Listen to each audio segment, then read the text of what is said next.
situation. Anyone?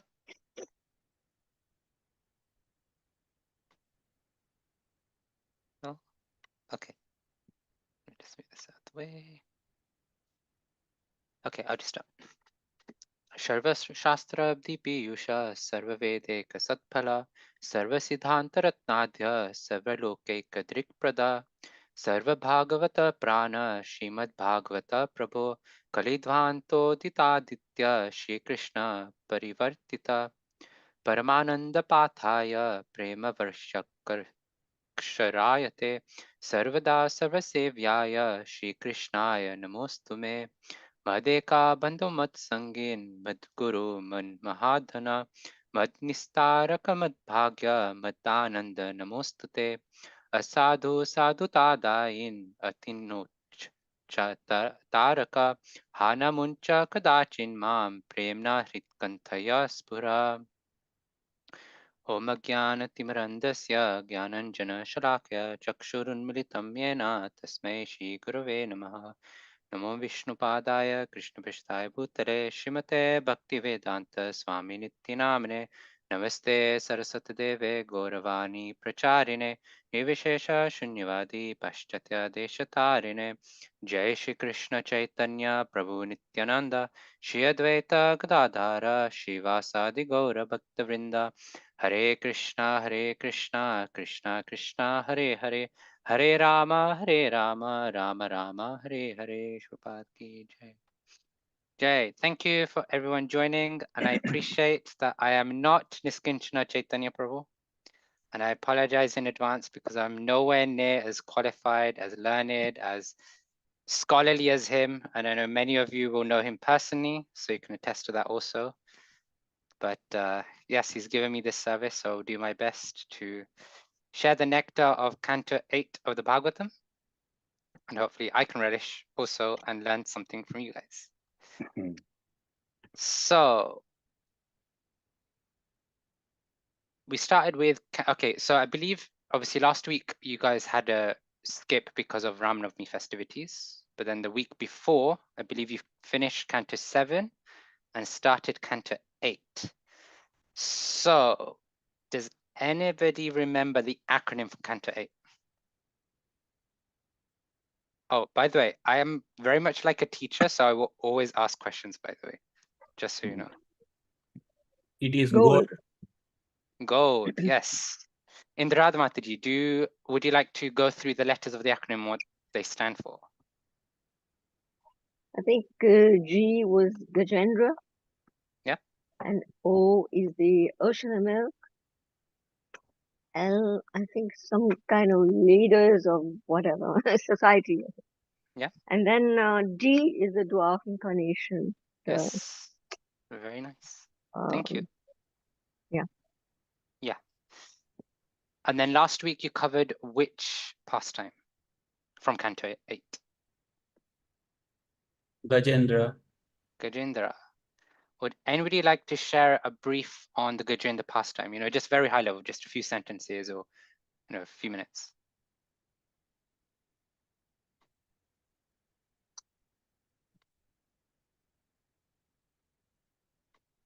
Anyone? Ashwin?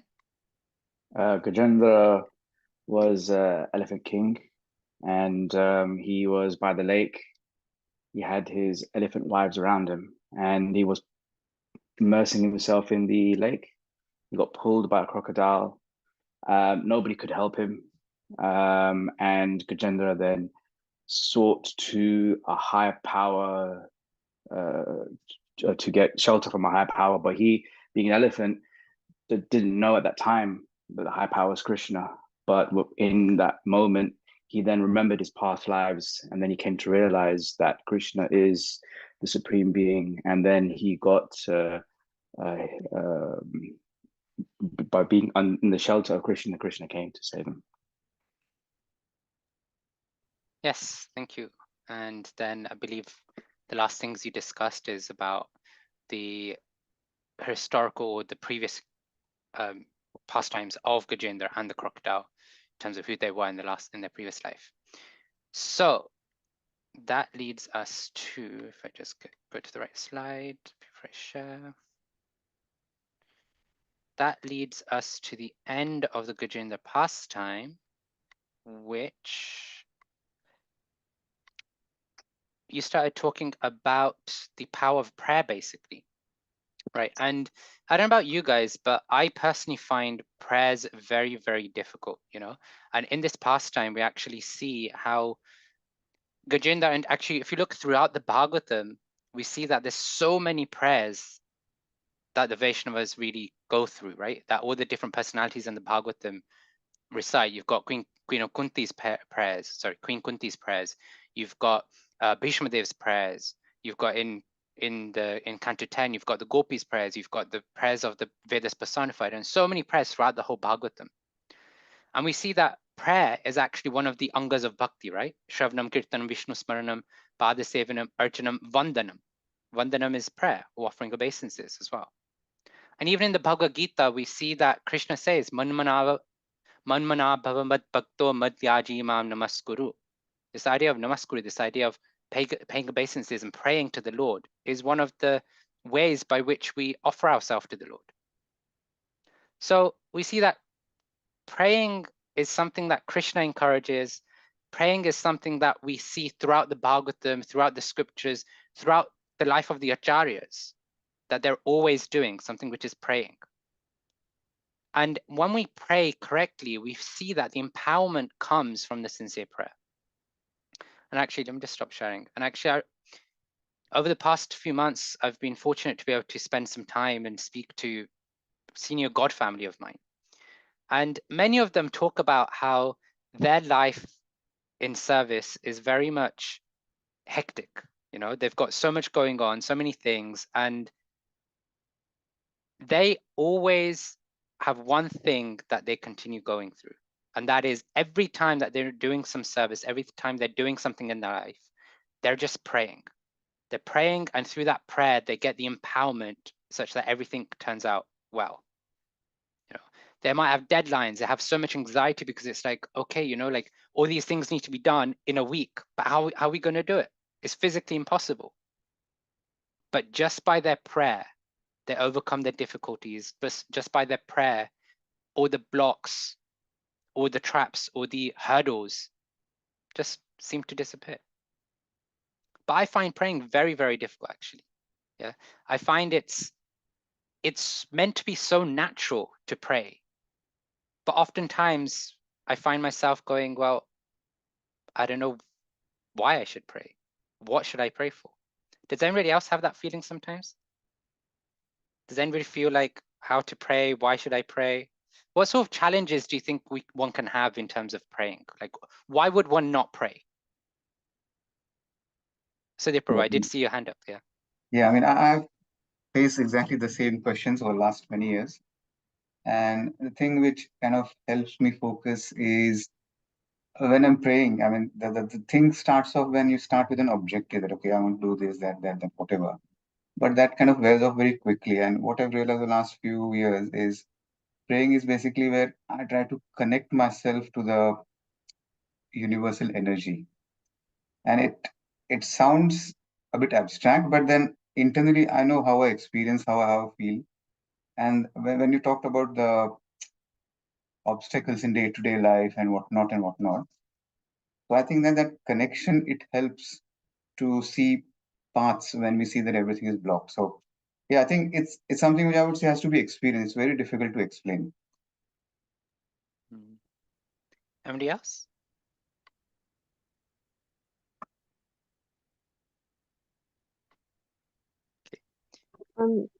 We get a bit inhibited when we hear the prayers of, like Dhruva Maharaj, like Gajendra. We don't pray like this, do we?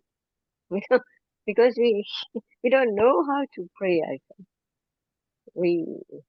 Unless we talk directly, to whoever we are praying to, and say in so many words what we want. Usually I feel, when we go through the Srimad Bhagavatam, it's so intimidating, to find all these Mm. long and so deep, intense prayers. Where do we get those words, to formulate? So difficult. Yeah. So just a few Prabhu, things. Yeah.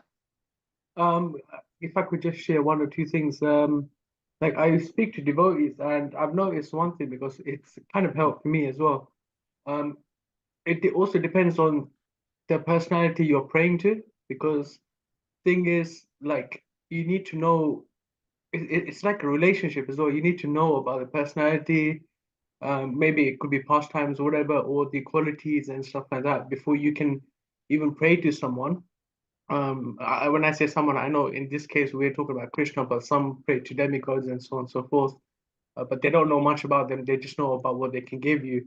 So that's the first thing. And the second thing is like, even me, like sometimes, like the mood is not there. Like, what's the correct mood to have when praying? Obviously, the third thing is all of us know that we shouldn't be praying for material like aspirations and stuff like that. But then thing is like, how do you pray? Like how I think Indira Mataji said, like we don't know how to pray actually. But yeah, that's all I want to mention.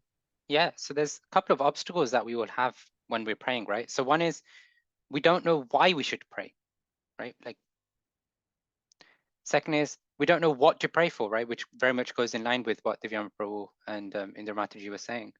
And even if we try to make a prayer, how do we make the prayer, right? What do we do? Like, what should we say when we go in front of Krishna in the temple? What should we say to him? But the fourth thing also, oftentimes, which we actually don't think about much, is about, do we actually feel that Krishna is responding to our prayer? Do we actually feel it? Do we actually see it? So oftentimes we can go through these, and one thing, when you study the prayers in the Bhagavatam, you find that they always have common principles for how to pray, yeah, which helps all of us in one sense, right? How can we pray? When you look at the prayers, then there's 4 aspects to every prayer that we see in the Bhagavatam. They always start off by glorifying the Lord. They're always appreciating the Lord. Like, okay, you're standing here, you look so beautiful, your qualities, the way you serve, the way you're always there for the devotees, the way you're always there manifesting yourself in our lives. Then we find that a lot of the prayers then go into either a mood of humility or gratitude. They recognize that there's something lacking in them, and they're just appreciating how the Lord has molded their life in a way to help them, to support them. And then we see that oftentimes we go to Krishna for a prayer because we're after something, isn't it? We're asking for something. When we're not so mature in our spiritual life, we'll be going to Krishna going, please, Krishna, please give me a 64-inch TV, a Mercedes-Benz, a 4-bed apartment, pass my children's exams. But as we mature more in our spiritual life, then we start going, okay, Krishna, please give me some service. Please help me through this difficulty if you think it'll actually help me to serve you better. So we ask for that benediction. We put our plea forward, we put our situation forward and make a request to the Lord. And then we see that a lot of the personalities will end by asking for forgiveness. I know I've done all these bad things, but you're merciful, my Lord.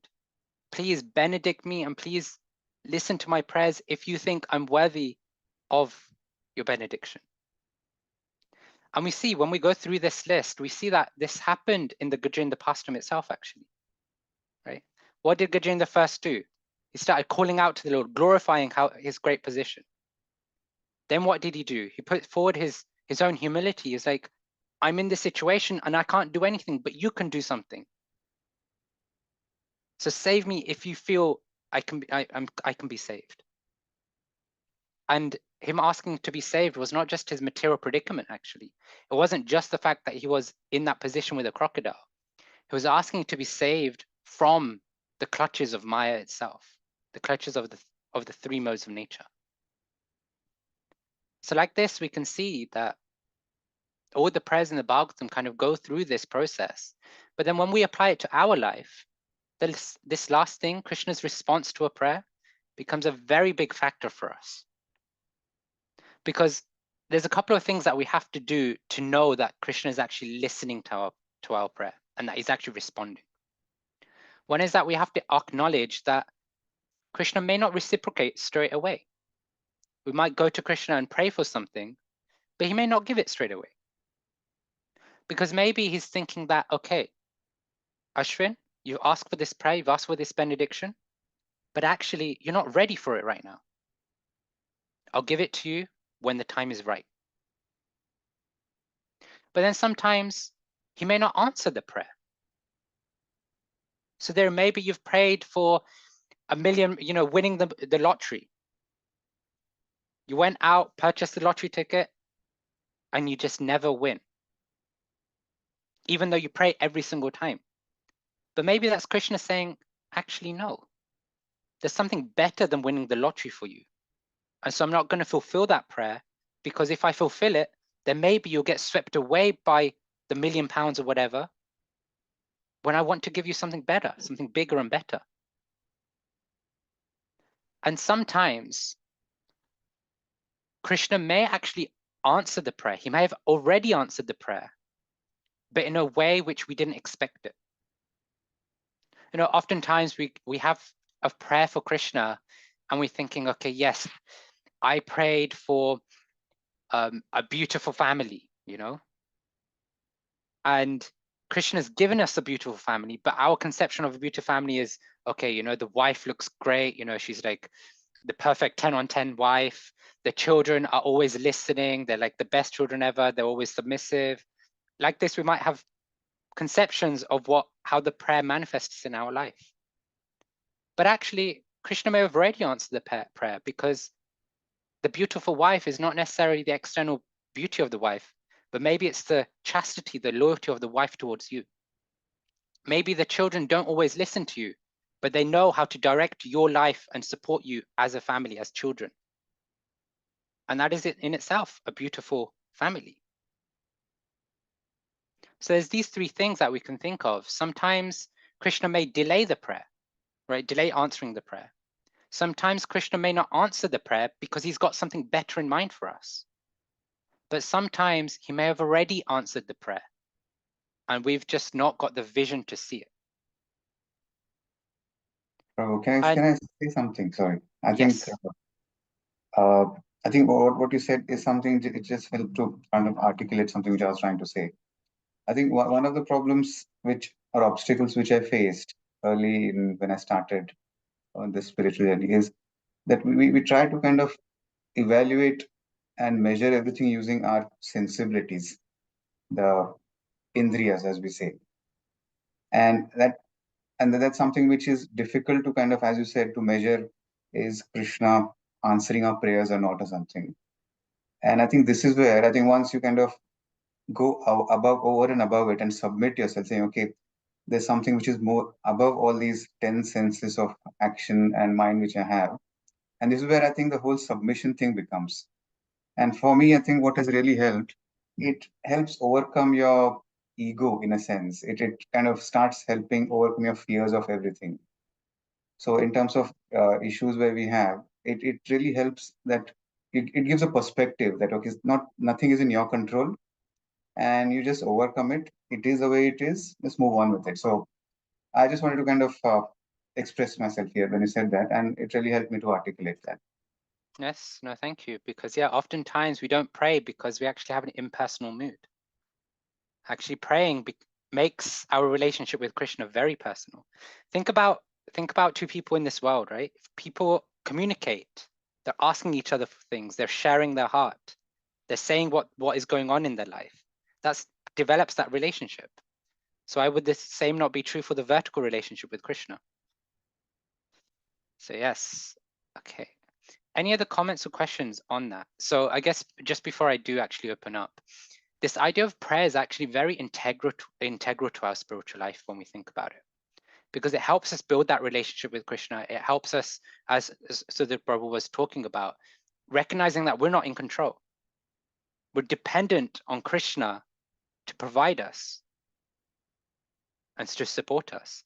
And actually, when we go through even the other pastimes, especially the chanting of the milk ocean, we'll see that that is a very much prominent position of Krishna, that we can do whatever we want, but we're always dependent on Krishna to make things happen. So if we're not praying, we should try and imbibe this mood of learning how to pray. And one thing that we can do is, if we don't know what words to say, as Indra Mataji was talking about, Indra Mataji was talking about, but maybe we might find some prayers in the Bhagavatam or from the Acharyas, from the spiritual teachers, that we feel actually they're saying exactly what I would want to say.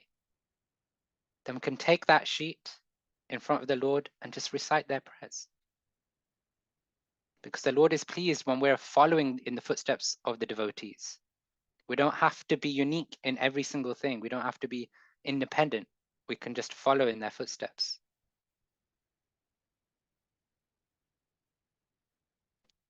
Any other questions, comments on prayers and Gajendra pastime?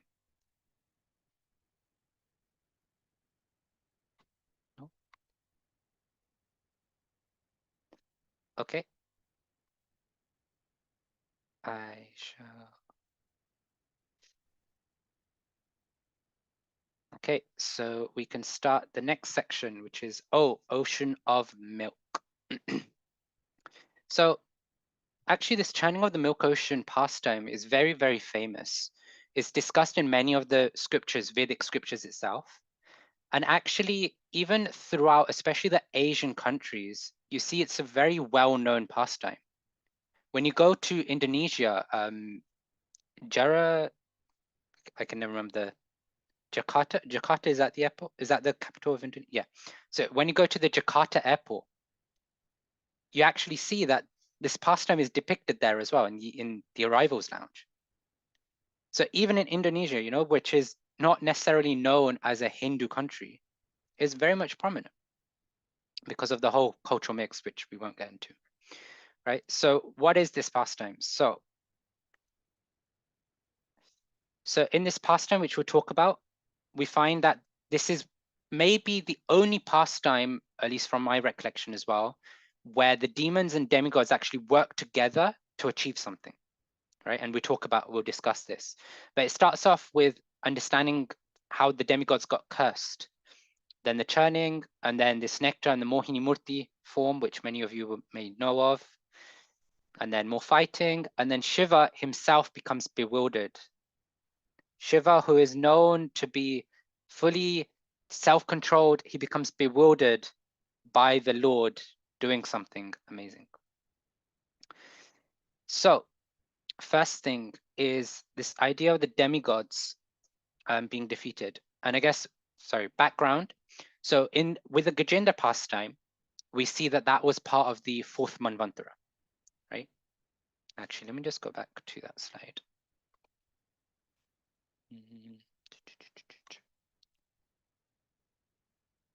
So here, when you go here, so we see as part of the fourth Manvantara, you would have been through this slide, I hope, then the Gajendra pastime took place. Then at the start of these chapters, Shukdev Goswami very quickly just talks about who the Manu for the fifth Manvantara is, and then goes to the sixth Manvantara, who's Chakshusha, and starts narrating the ocean of the milk pastime. Yeah. And then later on today, hopefully, we get onto the seventh Manvantara, which is where Bali Maharaj and Vamnadev's pastime is discussed. Yeah. So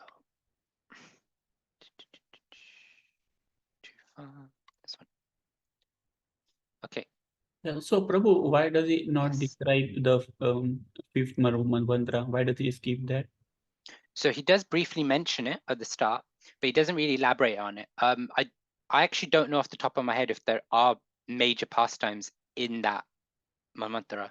So generally, when you look at the Bhagavatam, actually, you see that the Bhagavatam is, especially I think it's from Canto 2 or Canto 3, is basically Shukdev Goswami narrating the Manvantaras in turn and talking about various activities, pastimes of the Lord that take place.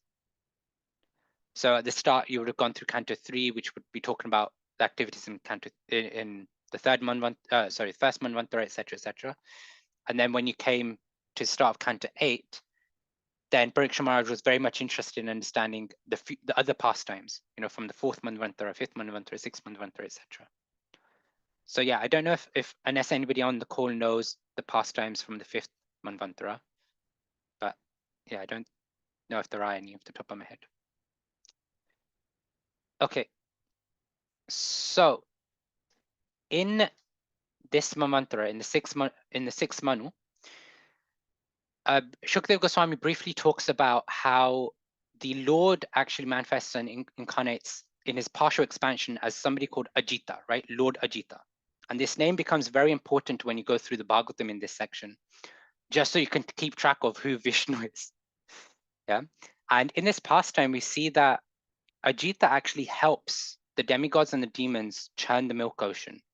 And the reason why they're doing it is because they want a pot of nectar. They want nectar to come out. And Pariksha Maharaj is so much of an excellent listener and so much of a attentive listener that he picks up on this line from Shukdev Goswami that, oh, in the 6th Manvantara, this is Lord Ajita, and Lord Ajita helped with churning of the milk ocean. And just like a Chataka bird, right? What does a Chataka bird do? A Chataka bird is a bird that actually doesn't care about any drops of water other than those which are pure dropping from the clouds. So if you took a Chataka bird to the river Ganges, it doesn't care about the water from the river Ganges. If you gave the Chataka bird a bowl of water, filtered mineral water, it won't care about it because its interest is in waiting for the pure drops of water to rain from the clouds. And in the same way, Pariksha Maharaj, he was listening to all these pastimes. He was listening to everything that was going on. But as soon as he found that there was a pastime of the Lord, that the Lord was present doing something amazing, he immediately picked up on it and was like, Shukdev Goswami, you just mentioned this pastime. Now you have to tell me about it. You can't just gloss over it. You have to tell me. You have to give me more details. And so he's just telling Shukdev Goswami, like, tell me more of the pastime. He asks, how did Lord Vishnu churn the ocean of milk? For what reason did he stay in the water as a tortoise and hold up Mandara mountain? How did the demigods obtain the nectar? And what other things were produced from the churning of the ocean? Kindly describe all these wonderful activities of the Lord. And that's how we have so many chapters on this churning of the milk ocean, because Pariksha Maharaj, as a focused, attentive devotee who was interested only in Krishna Katha, he picked up that the Lord had a pastime, and he just wanted Shukdev Goswami to expand on it and just talk and narrate the whole pastime. And so Shukdev Goswami follows, right? So he starts off by giving the background.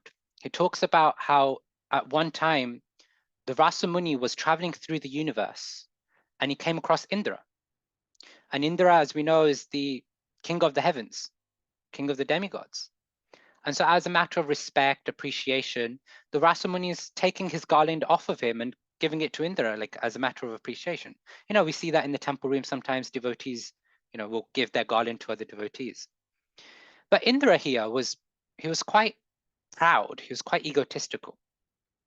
And so what he does is he takes the garland and he just hangs it on Airavata. Airavata is his elephant carrier. So he just hangs it on his tusk. Now, from the Gajendra pastime, you know how elephants are. They're not very attentive. They're not really focused. They don't really know how to act with these things. So what Airavata did is that he just shook his head and the garland flew off, and then he started trampling over the garland. And seeing this, the Rasamuni was offended. He was annoyed. He was angry. He goes to Indra like, you fool, like you don't know how to deal with anything that somebody gives you out of respect. And so the Rasamuni then curses Indra that you and your demigods, your whole community, you'll lose power. And so from there, we see that the demigods actually felt that mercy was lacking in their life.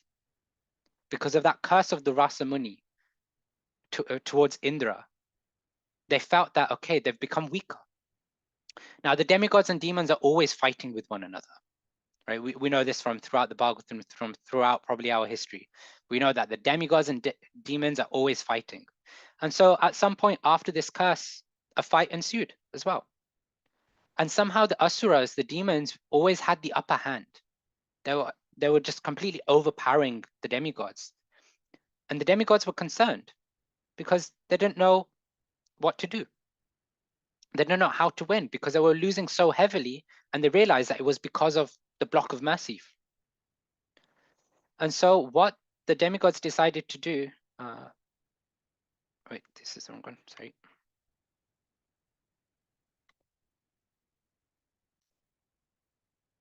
So what the demigods decided to do is they went to Lord Brahma. Now, naturally, all the demigods always, throughout the pastimes, you see that they go to Lord Brahma. And Lord Brahma hears them out and he goes, okay, but I can't help you. Brahma, the universal creator, the engineer of the universe, says, I can't help you. But he sits in meditation. He's like, okay, we should take this to the Supreme Lord. And so what Lord Brahma does is he takes the demigods along with Lord Shiva to the Supreme Lord. And then we see in chapter 5, for half the chapter, Lord Brahma is offering prayers upon prayers, glorifying the supreme position of the Lord. He hasn't ever seen the Lord, but he's just offering prayers because he has complete faith that the Lord listens. And we see from this that actually there's a qualification to see the Lord. Right? In the Brahma Samhita, Brahma talks about Premanjana Churita Bhakti Vilochanena, this idea that one who is anointed with love of God can see God. And we see in this pastime that through those prayers of Brahma, we know that Brahma and Shiva are always meditating on the Lord. They're always thinking about the Lord. And by offering these prayers, the Lord actually appears before them. And it's described that actually, in one of the verses, it's described that the demigods were completely blinded by the effulgence of the Lord. And only Lord Brahma and Lord Shiva could originally see him. But then, slowly, the demigods were also able to see the beautiful form of the Lord. And that's a testament, and we can apply that to our life, where we may not see Krishna, but if we're associating and close to those who can, then we will also see Krishna.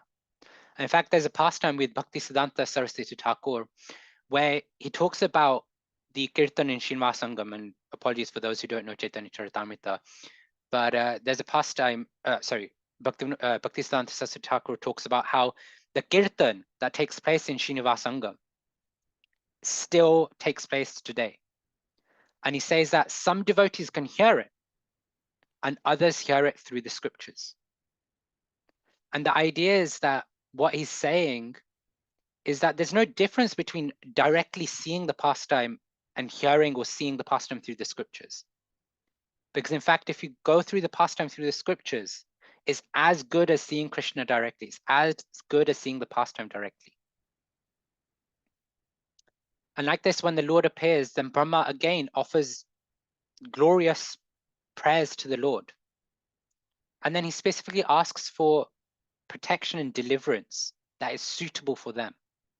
Because Brahma knows that the reason why we've come here is because the demigods are troubled and we need help. And the Lord, being non-different to the Paramatma in the heart, he understood the heart and purpose of the demigods. And so he advises the demigods that actually the only way out is by getting the nectar from the milk ocean, getting the Amrita. Right? But in order to get the Amrita, you need the help of the demons.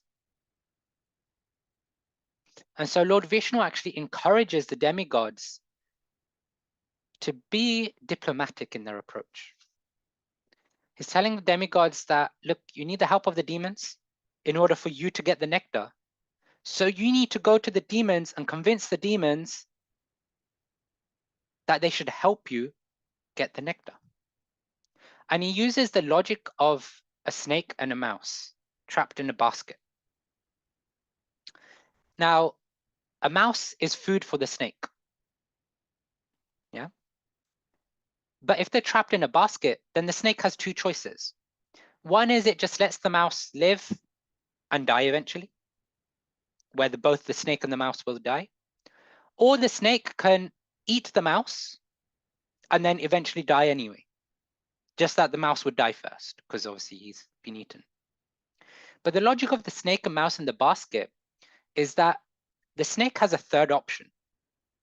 That third option is that the snake goes, Mr. Mouse, you have teeth that can get us out. You use your teeth, chew a hole through the basket, and I won't eat you, and we both will get out alive.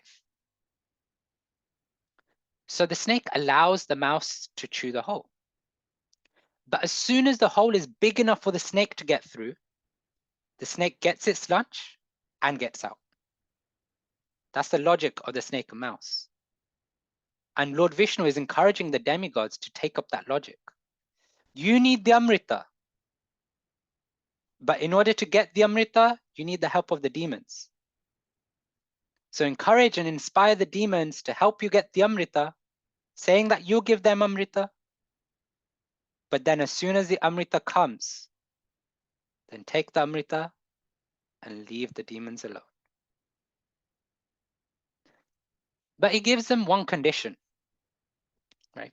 He says that if you want the Amrita and if you want to be invincible for one Manvantara, Amrita is often misunderstood to mean that you get immortality. Yeah, it's immortality for one Manvantara. Yeah. So Lord Vishnu tells them that, okay, you need the Amrita in order to win. But the condition is that whatever the demons ask, you should just give it. Don't say no to the demons. Now that one's quite tough, right? If you're after something and you need somebody else's help to get it and you're like eternal enemies, and then somebody tells you you just have to listen to your eternal enemy, whatever they ask for, whatever they say. But the demigods agreed, right? Because this is a Supreme Lord. The Supreme Lord has told them. Lord must have told them for a reason.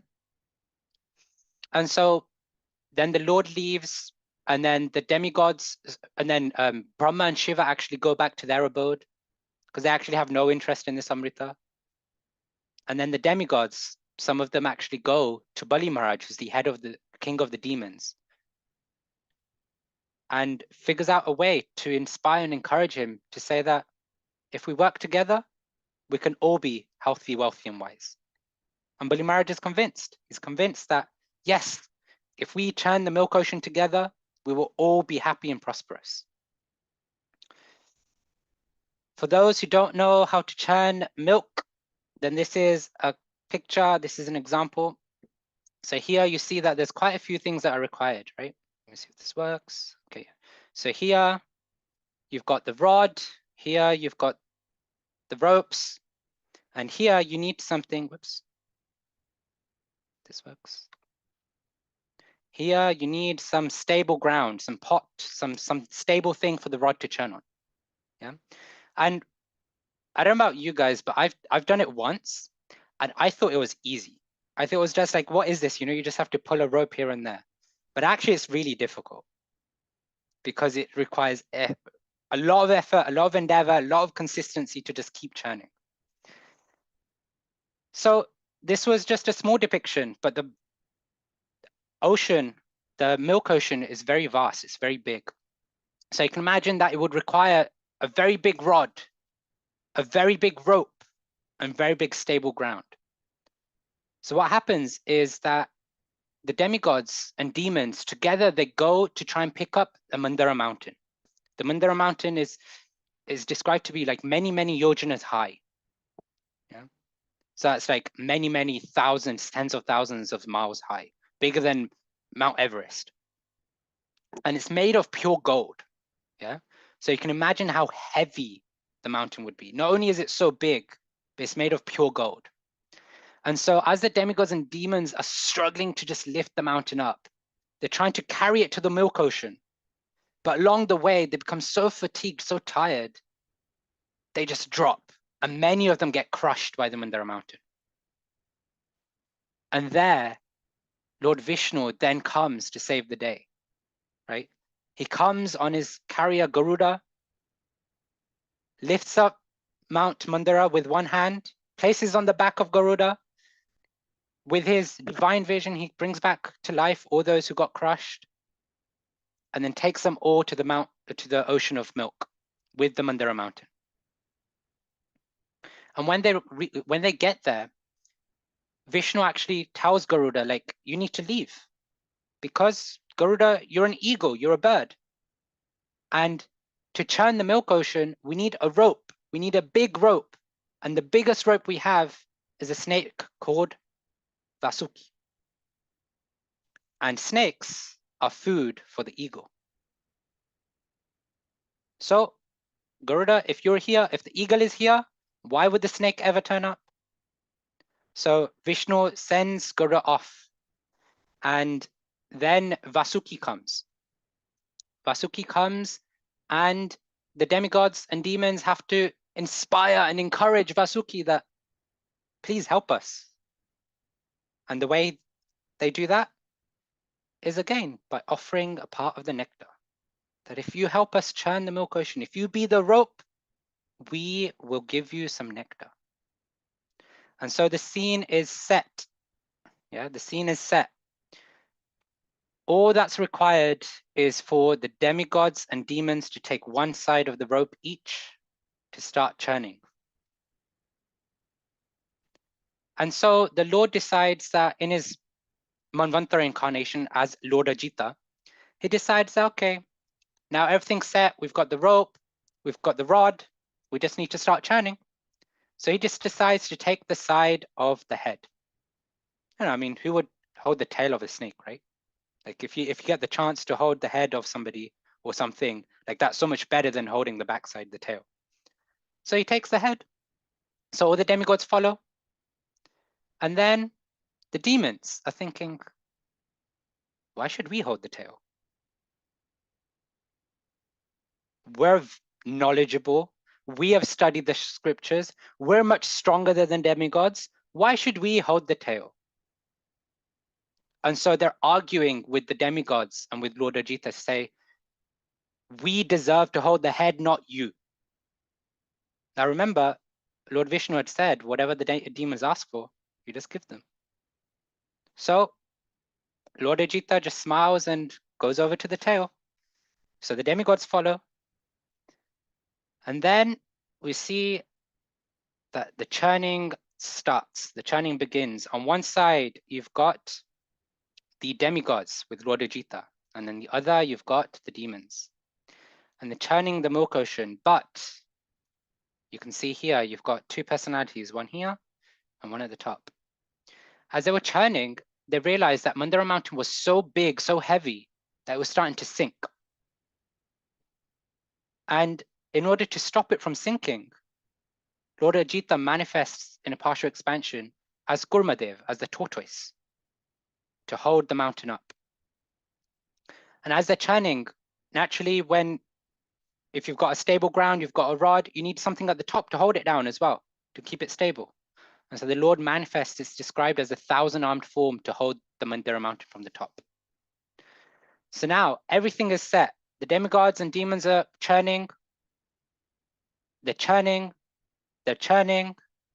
They're churning even more, but nothing's coming out.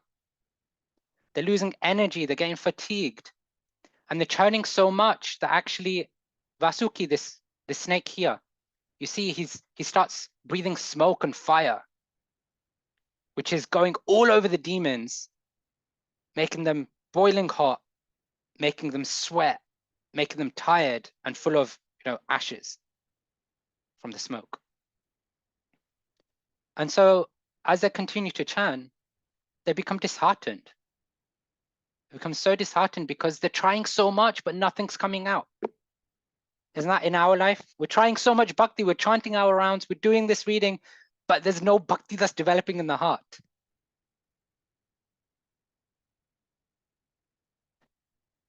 But Krishna in the Bhagavad Gita says, Ananyas chintayoto mam ye jana paryupasate tesham nitya bhiyuktanam yoga shemam vahamyaham.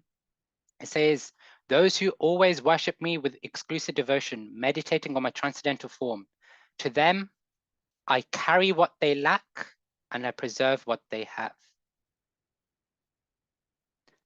The demigods and demons were performing so much endeavor to churn the ocean, but nothing was happening. And so Lord Ajita takes it on himself to churn the ocean for them.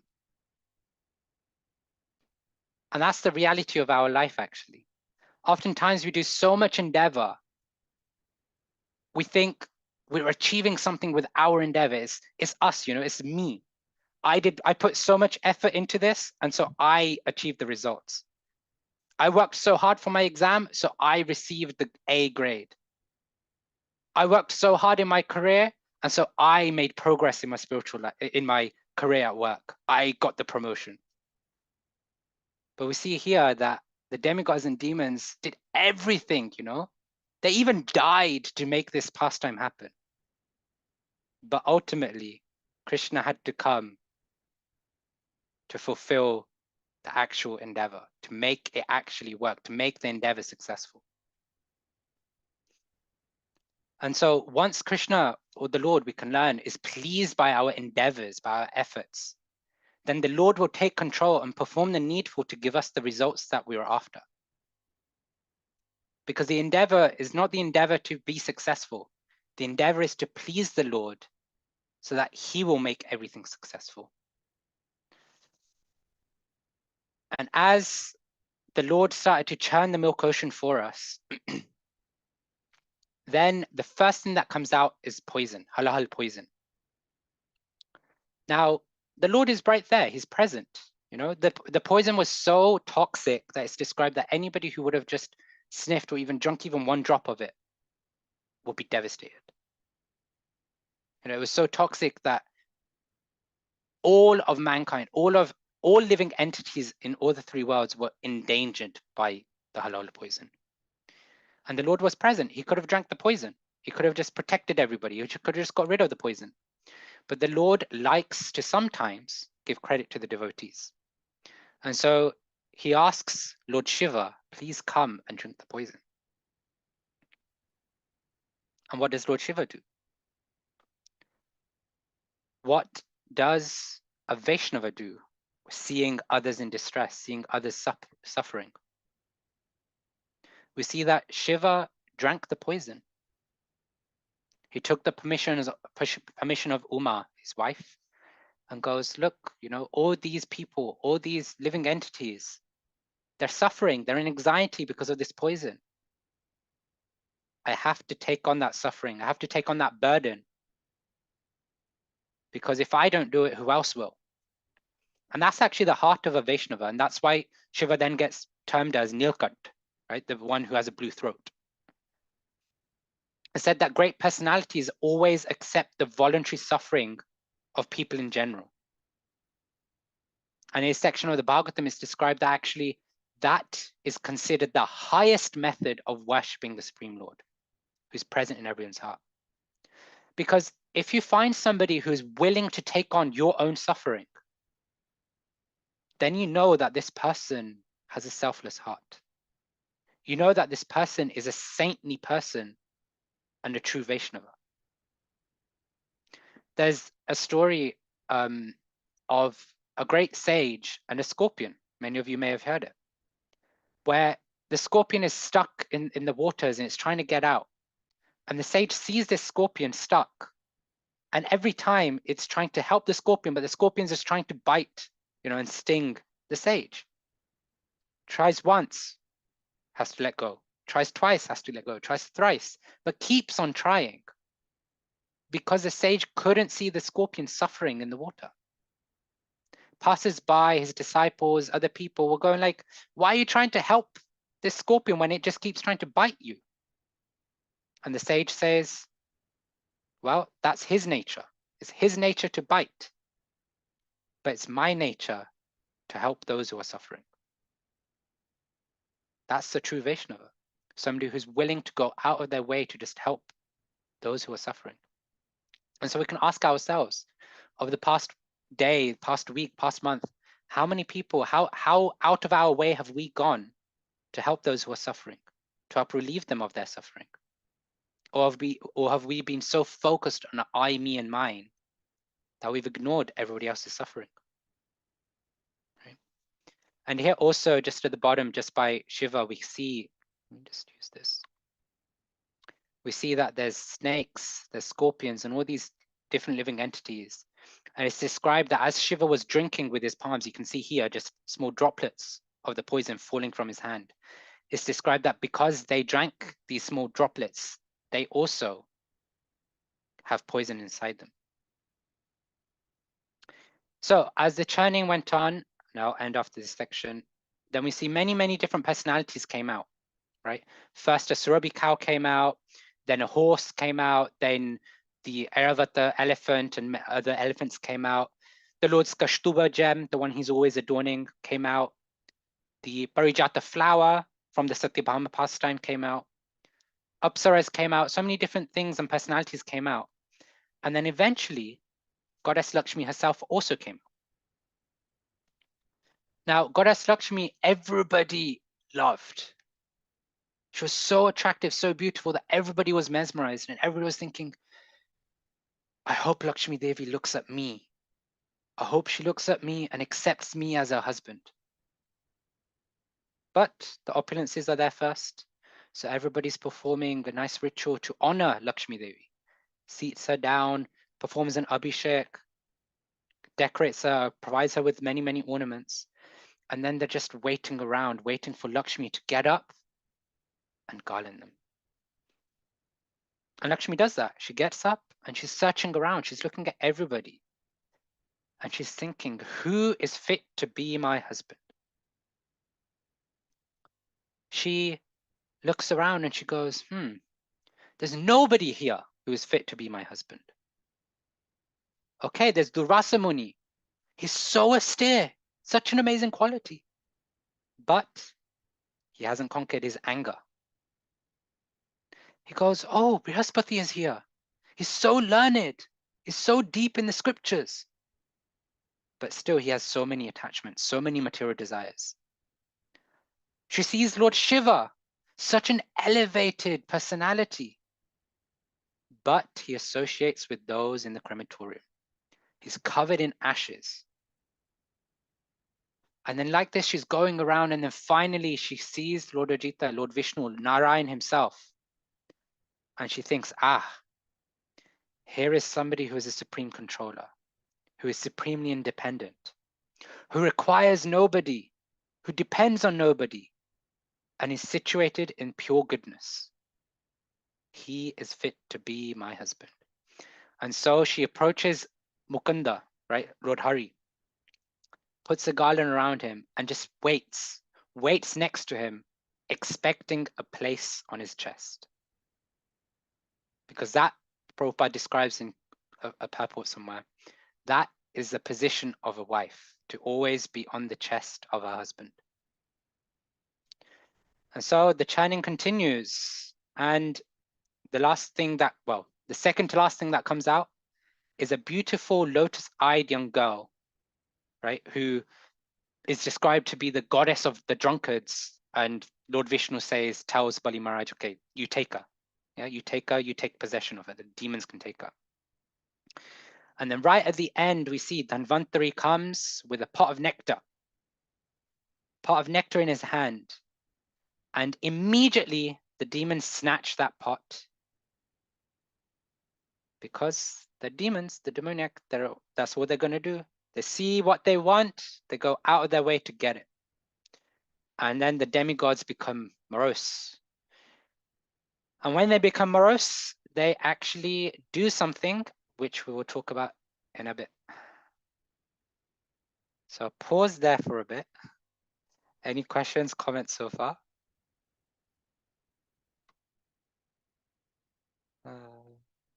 No? Okay, I guess we get straight back into it. Okay, Shreya? Hare Krishna. I'm just wondering, the Shiva here in this pastime, is it Sadashiv or the expansion of Sadashiv, the other Shiva? Yeah, I remember actually going through this and I tried to get a lot of things, but I don't remember the research. I don't know if anybody on the call does know. No, because the way it's described is described as the personality of Godhead, which makes me say it's Sadashiv, but I remember going through this analysis, try and find it, dig it out.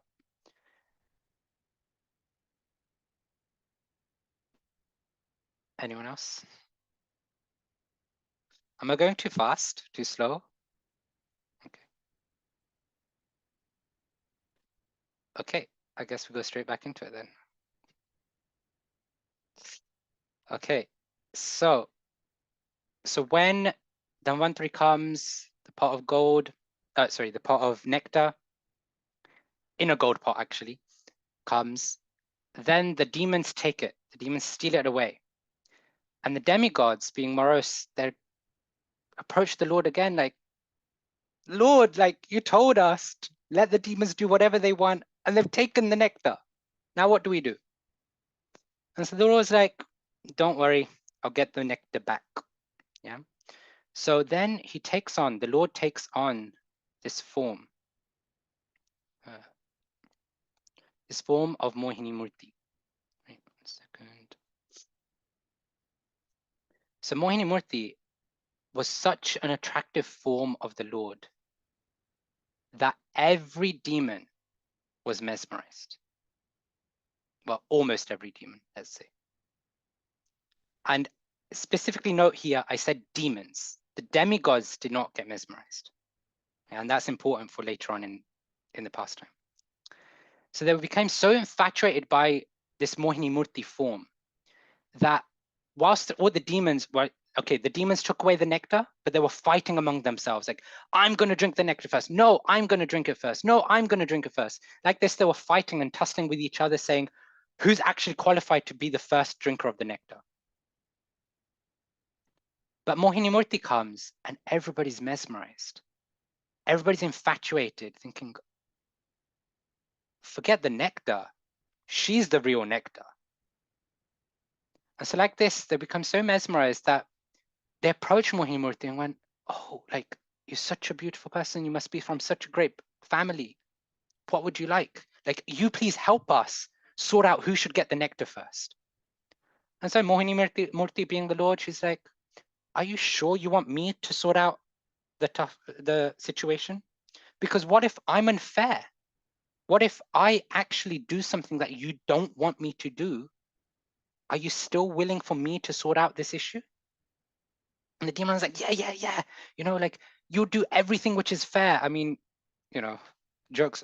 Okay, this is a joke, but, you know, the fair sex will always do everything which is fair, right?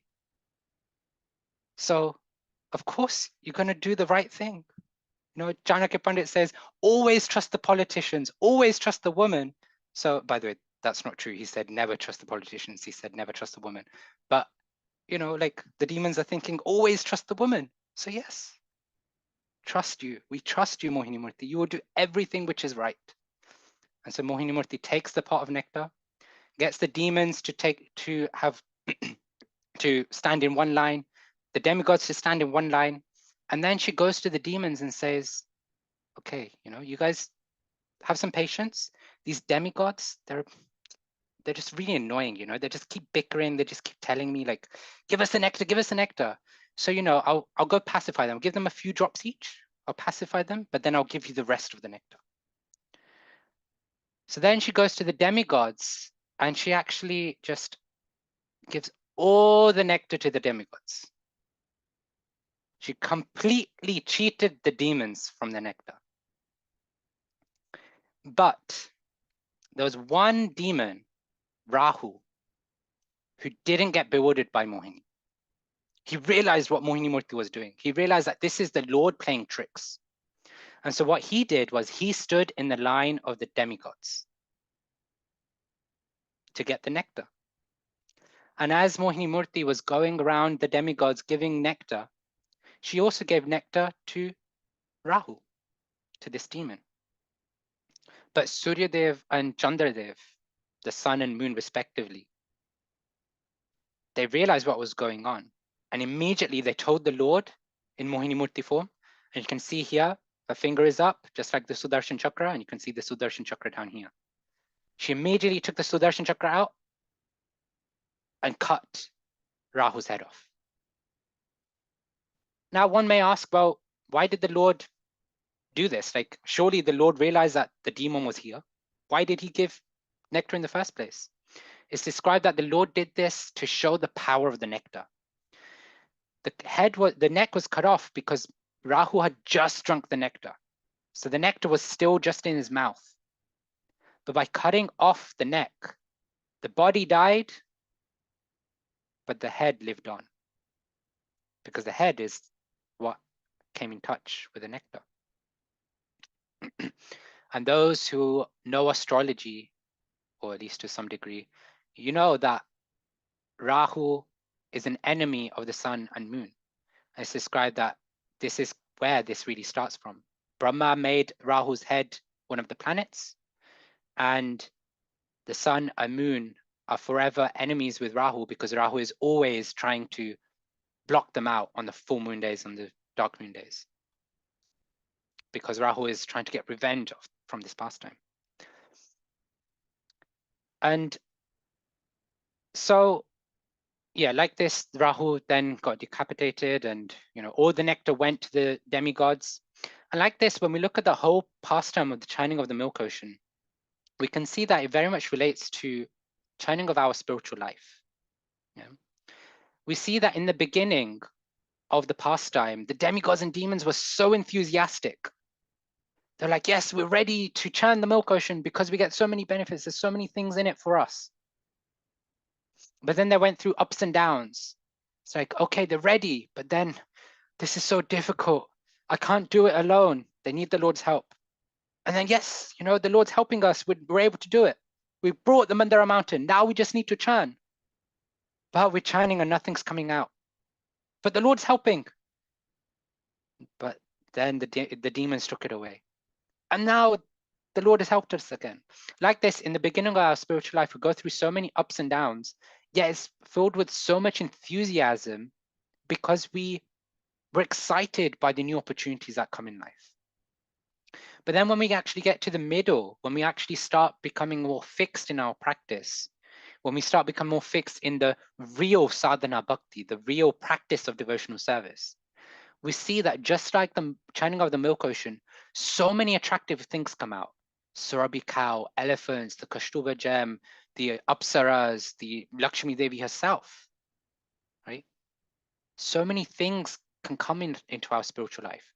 Name, fame, recognition, a really nice, good service, the opportunity to preach and teach, management positions at School of Bhakti. So many things can come. And it feels good, It feels good, like, yes, I'm making progress in my spiritual life. But if the demigods and demons stopped churning the milk ocean because they got all these benefits, they would never have come to the end, to the mature stage of the churning, which is where the nectar came out.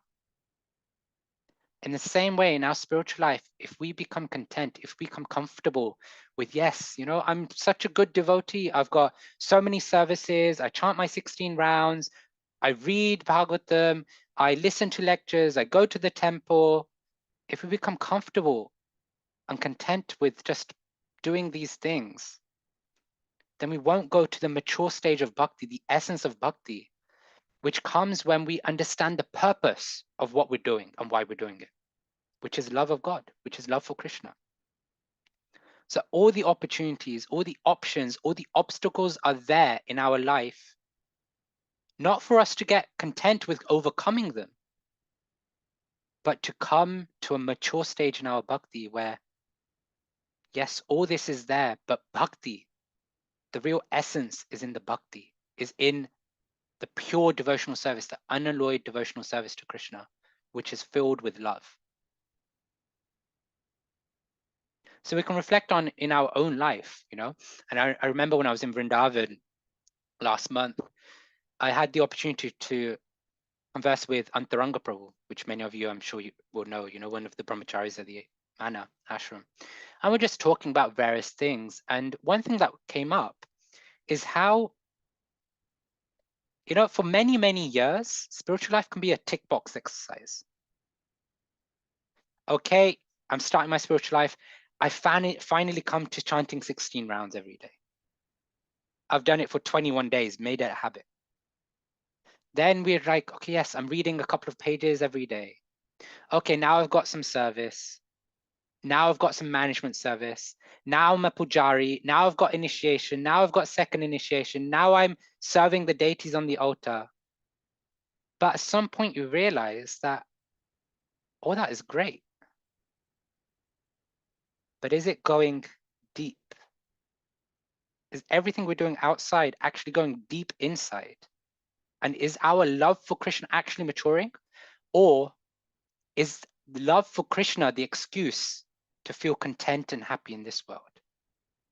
I feel like I've achieved something because when I'm on the altar serving the deities, everybody's looking, oh, wow. You know, Madhu Kumari Mataji serves the deities so nicely with so much love and affection. Oh, wow, you know, Divyambra Prabhu serves in School Bhakti. He's serving the devotees so nicely, like calling them, caring for them, making sure that they attend all the sanghas and they're comfortable in the sanghas they're in. So is spiritual life an excuse for us to feel content in our life? Or are we actually going to a stage of maturity? Are we actually endeavoring for a stage of maturity where all of these practices are going deep inside? So that's one thing we can learn from the Chanting with the Milk Ocean. I am conscious of time. What time do you guys usually have break? Prabhu, usually it is around 11:30, but it's up to you. Okay. Let us. Okay, let's go through the next pastimes and then maybe we'll have Q&A and then short break. So, Chanting of the Milk Ocean, Mohini Murti completed, and now the demons are completely in shock. Like, the demigods just cheated us. Vishnu just cheated us. Mohini Murti just cheated us. There is no way we're allowing the demigods to get away with this. So the demons actually start attacking the demigods, and the demigods they just had nectar. Like why are they fearing? You know, so they just start fighting back. And at some point in the fight, so Bali Maharaj actually has a I forget the Sanskrit term for it, but it's basically like an airplane. Yeah, he has an airplane that can actually disappear. You can see here. Yeah, it can actually disappear. Okay, no, that's in there by the looks of it. Anyway, one of these. It can actually become invisible. So he started utilizing that feature to attack the demigods through deceit, through illusion. You know, so if you can see where the attack is coming from, you can do something about it, you know? Like if I'm in front of Divyambra Prabhu and I'm gonna like punch his face or something, then he can block it because he can see it coming. But if I approach Divyambra Prabhu from the back where he can't see, or if I have powers that I can become invisible, then he can't block, he can't do anything because he can't see where it's coming from. And so the demons were using this to their advantage to overpower the demigods. And the demigods were like concerned, they like didn't know what to do. Because okay, they had this power, they had this nectar, but they didn't know how to protect themselves because they couldn't see where the attack was coming from. And so they again pray to the Lord, and the Lord comes and removes the illusion. And some of the demons are angry and furious at the Lord, so they attack the Lord, and the Lord just, you know, just finishes them there and then, basically. And Indra becomes a very prominent personality for this fight, where everybody is just trying to kill Indra left, right, and center. And you see many personalities come. There's one personality whose name I don't remember, but he has this a demon who has this boon that he can't be killed by anything dry or moist. And Indra has a lightning weapon, and he's using it against this demon, and nothing's happening to the demon.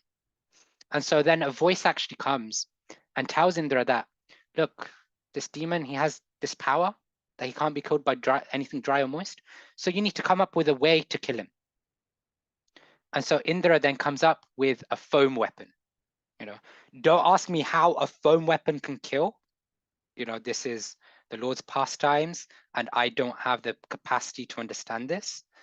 But yeah, a foam weapon is used to then kill the demon. Like this, many, many different demons are killed by the demigods. And because of the demigods having the Amrit, they were so overpowering over the demons that Brahma became concerned that actually, if this goes on, all the demons will die. And that will ruin the balance of the universe. And so Brahma asks Narada Muni, like, please go to the demigods, please tell them to stop fighting. And the demigods listen. And they're like, okay, fine, they back off, they go back. And then the demons actually get, later we'll find out, they get revived by Shukracharya, who's their principal spiritual master, guru. Now, all of this is happening after the churning of the milk ocean. Brahma and Shiva actually go back. Yeah, they don't care about the Amrita, they don't care about Mohini Murti or any of that pastime. They don't see any of it. But at some point, Shiva finds out that the Lord had manifested himself through his external potency in a feminine form of Mohini Murti. And so Shiva approaches Vishnu, approaches the Lord and goes like, look, I found out about this. Now you can't deprive me of seeing this form of you, right? So please show me your form. And Lord Vishnu is saying like, are you sure you want me to see it? Because even you will get mesmerized by it. You'll get so mesmerized that like, I know you've come with your wife, I know you've come with all your associates, but you'll be embarrassed, quite literally. And she was like, yeah, like, please just show it, like, I would do anything, just show me. And the Lord is using this situation because he wants to showcase how even Shiva gets attracted to him. Now, remember, I originally mentioned that the demons got attracted to the Mohini Murti form, but the demigods did not. So Shiva was confident that he would not get attracted to the Mohini Murti form. He was convinced. And the Lord on the other side is thinking, if I manifest my Mohini Murti form as I did with the demons, using my material energy, Shiva won't get attracted because he's not attracted to anything material. So I need to come up with a form that is based on my spiritual, my internal potency to then attract Shiva. And so then the Lord goes and he disappears and appears in a faraway forest in the form of a young girl playing with a ball. And Shiva's looking around like, where did my Lord go? Where did my Lord go? And then its eye falls on this woman, on this girl, whose name is also Mohini Murti in the scripture. But different Mohini Murti. The Mohini Murti of the chanting pastime, or with the demigods and demons, is material energy. This one is internal energy. And so Shiva just becomes mad. He's like, she is so attractive.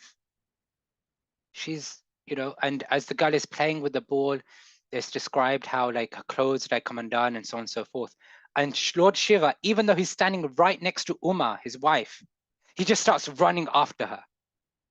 He forgets who he is. He forgets that his wife is there. He forgets that all his associates are there. And he's just running after this girl to embrace her, to hug her, to kiss her. And the Lord is just running away, just teasing Shiva. But at some point, Shiva gets close.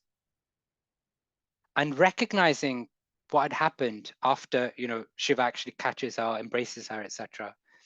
Shiva recognizes that, hey, I actually got attracted by the illusory energy of the Lord. I actually got infatuated. I actually got overtaken by lust, And remember, this is Shiva who is unagitated by his wife, Parvati, having sexual attempts with him, right? He is unagitated, and yet it's described that Shiva discharges all his semen involuntarily because of this Mohini Murti of the Lord. Involuntarily. Somebody who's so controlled, who's always in meditation, who isn't agitated by his own wife, becomes so agitated by this Mohini Murti form. And so through this pastime with Shiva, the Lord's actually teaching us that no matter how controlled we are, no matter how learned we think we are, no matter how advanced we may think we are as a Vaishnava, the Lord's illusory energy is always bigger than us. And so we shouldn't become proud or think that, yeah, I'm over all of this. Because at some point, if Shiva can become bewildered by Krishna's energy, then what chances do we have? So that's the section of the pastime of the churning of milk ocean. Any questions, comments? Yes, Viman. Thank you, Divyambara Prabhu, for that. The airplane of Bali Maharaj would be called a Viman in Sanskrit. Divyambara Prabhu. Hi, Prabhu. So 2 things. I would love to get punched by you in the face. It would be good mercy for me. Second thing is, I don't want to go off the topic because it gets intricate otherwise. And I'm not sure if you did mention it because I went to wash my hands, but the Rahu part of it, is that the same as the planet Rahu? And like, so Rahu and Ketu are, but the thing is, what I don't understand, which you may not go into because it's not part of the whole thing, but how did he get the different bodies of the snake and stuff like that? Okay, I've not heard that pastime regarding bodies of the snake. So I think one of them's got, it's Rahu and Ketu. They've got, one's got the snake head with the human body, and then one's got the snake body and Rahu's head. Okay, I've not heard of that, so I don't know if anybody has. I know Shreya, you're nodding, so I don't know if you've seen it, heard it before. Hare Krishna, from what I've heard is that Lord Vishnu used his Sudarshan Chakra to, what do we call it? To Decapitate. cut his head off from, from the rest of the body. So the tail was Ketu and the head was Rahu. I mean, Okay. there's a complete story behind it, but it is a part of this pastime only.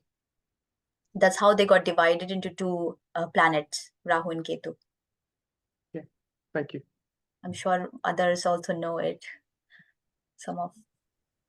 Yeah, I think that's true. And this Surya Grahan, Chandra Grahan is where what we say where Rahu swallows Surya and Chandra for a temporary time. So that's the whole concept.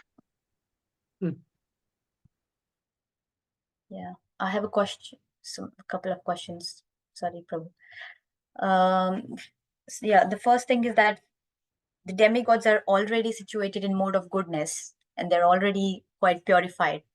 So how come they started fighting on such a little matter, such a small matter? I mean, just to get something, they're more advanced than us. So how can they, being demigods, do not have the intelligence to not fight, run behind, these small matters?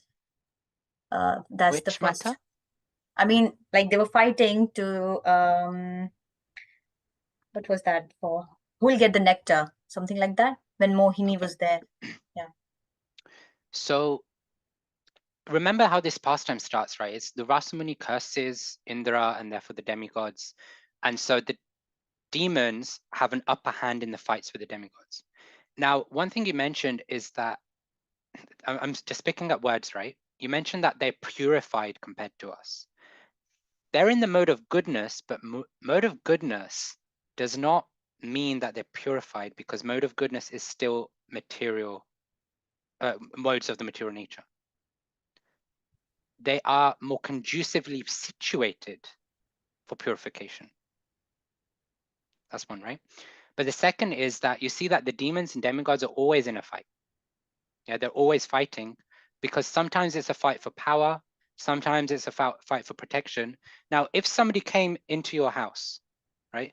You may be the most advanced devotee, but if somebody came into your house and was starting to threaten you, kill you, then unless you're fully surrendered and you're willing to just go, okay, whatever, you know, like I'll die for Krishna because I don't want to respond or react, you'll do that. Otherwise, you'll defend yourself. You defend your family, your territory. And you see, even in many pastimes, like with ISKCON centers, especially Africa, when the temples got attacked, the devotees would defend, you know, because this is the Lord's residence. So them fighting was not necessarily them like initiating the fight. In many of the cases, it's them defending themselves from the demons. And in some cases, you see that they're initiating a fight, but it's usually because they're so scared of something happening that they'd rather be proactive in the fight than be passive. Madhu Kumari Mataji? Just another point about this particular pastime. You know, they were said, it was suggested, it was advised to them that they need to get this nectar. So this nectar wasn't just something else. It was a very, very important thing for them. So obviously they had to kind of get it, you know, because that's what was said. Otherwise, if we go to the background, we know that, you know, the demons were winning the fight and the demigods had lost everything. So the only way that they could get it back was by having this nectar and then going back and fighting. So it was important for them. Okay, thank you, Mataji. One more thing, sorry, Prabhu. I was just thinking, can we compare demons with atheists or impersonalists? Because demons are intelligent, they have got all the scriptural knowledge, but the only thing is something is holding them back, which is, you know, that's why they've got this title of demon, because they don't believe in God. So, but they have knowledge about all the scriptures. So what is it that is holding them back from being a demigod? Because they are intelligent. Yeah, so you said the perfect thing, right? Something I was going to mention later. What is the difference between the demon and the demigods?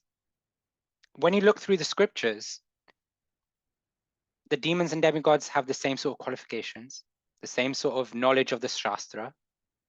You see like Ravana and Hiranyakashipu, they're like reciting Vedic literature to talk about we're not this body, we're spirit, soul, and yet we're going to fight and kill and try and overpower Vishnu. It's not that the demigods are any better in quality. You see Indra so many times, Brahma so many times, become bewildered or angry, etc. So what is the difference between the demons and the demigods? The difference is, as we see very much in this pastime and even in the later pastimes, the demigods take shelter of the Lord. That's the only difference between the demons and demigods. So you're right, we can akin the demons to atheists, to impersonalists, but let's not group and categorize them. Let's recognize that there are demons and there's demoniac natures and personalities. In the same way, there are atheists, but there's also an atheistic personality or consciousness, which we may also have in here.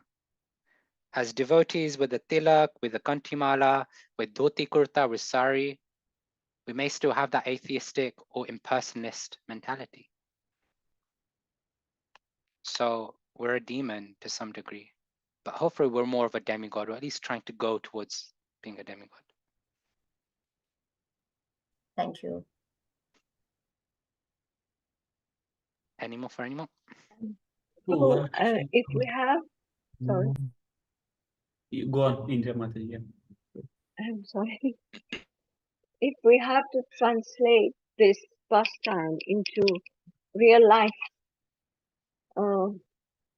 what would be the demons and what would be the non-demons, you know, in this life that we are living, and what would be the nectar that we are all looking for? Beautiful question. Would anybody like to answer that or attempt to answer it? Sudhir Prabhu? Yeah, I think the way, I take up messages from this is I try to internalize the whole thing.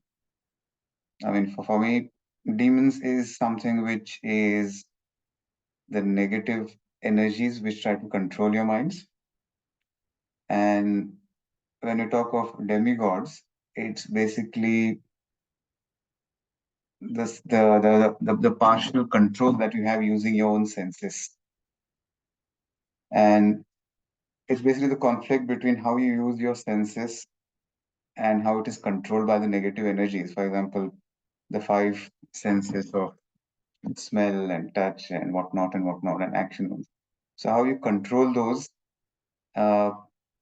is something which I would say is akin to demigods. And the demons are something which are negative energies which kind of control. For example, okay, I want to go out, I want to do this, I want to indulge myself in this one. So it may not be something which will really make you happy. It will make you happy temporarily, kind of thing.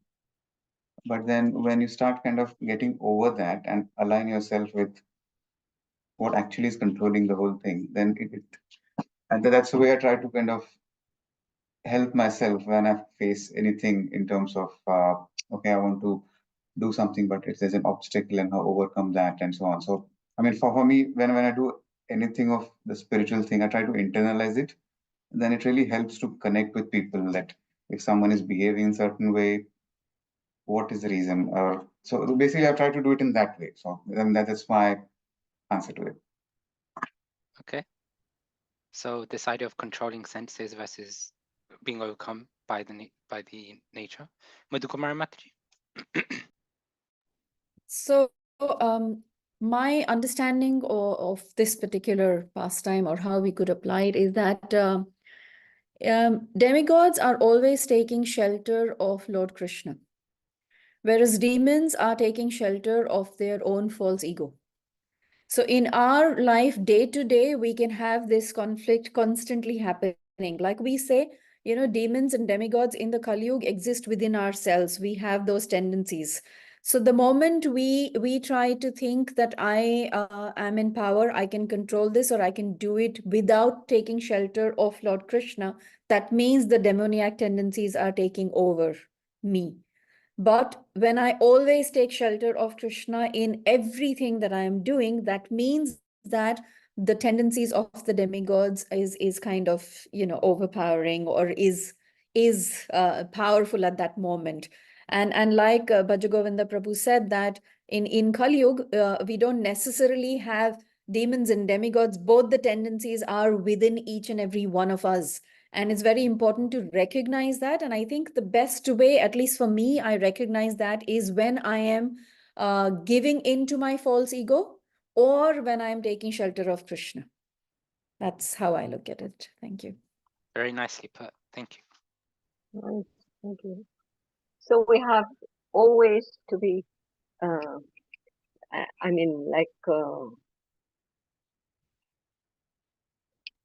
analyzing ourselves, what we're doing at each step, whether we are being a demon or we are being a demigod.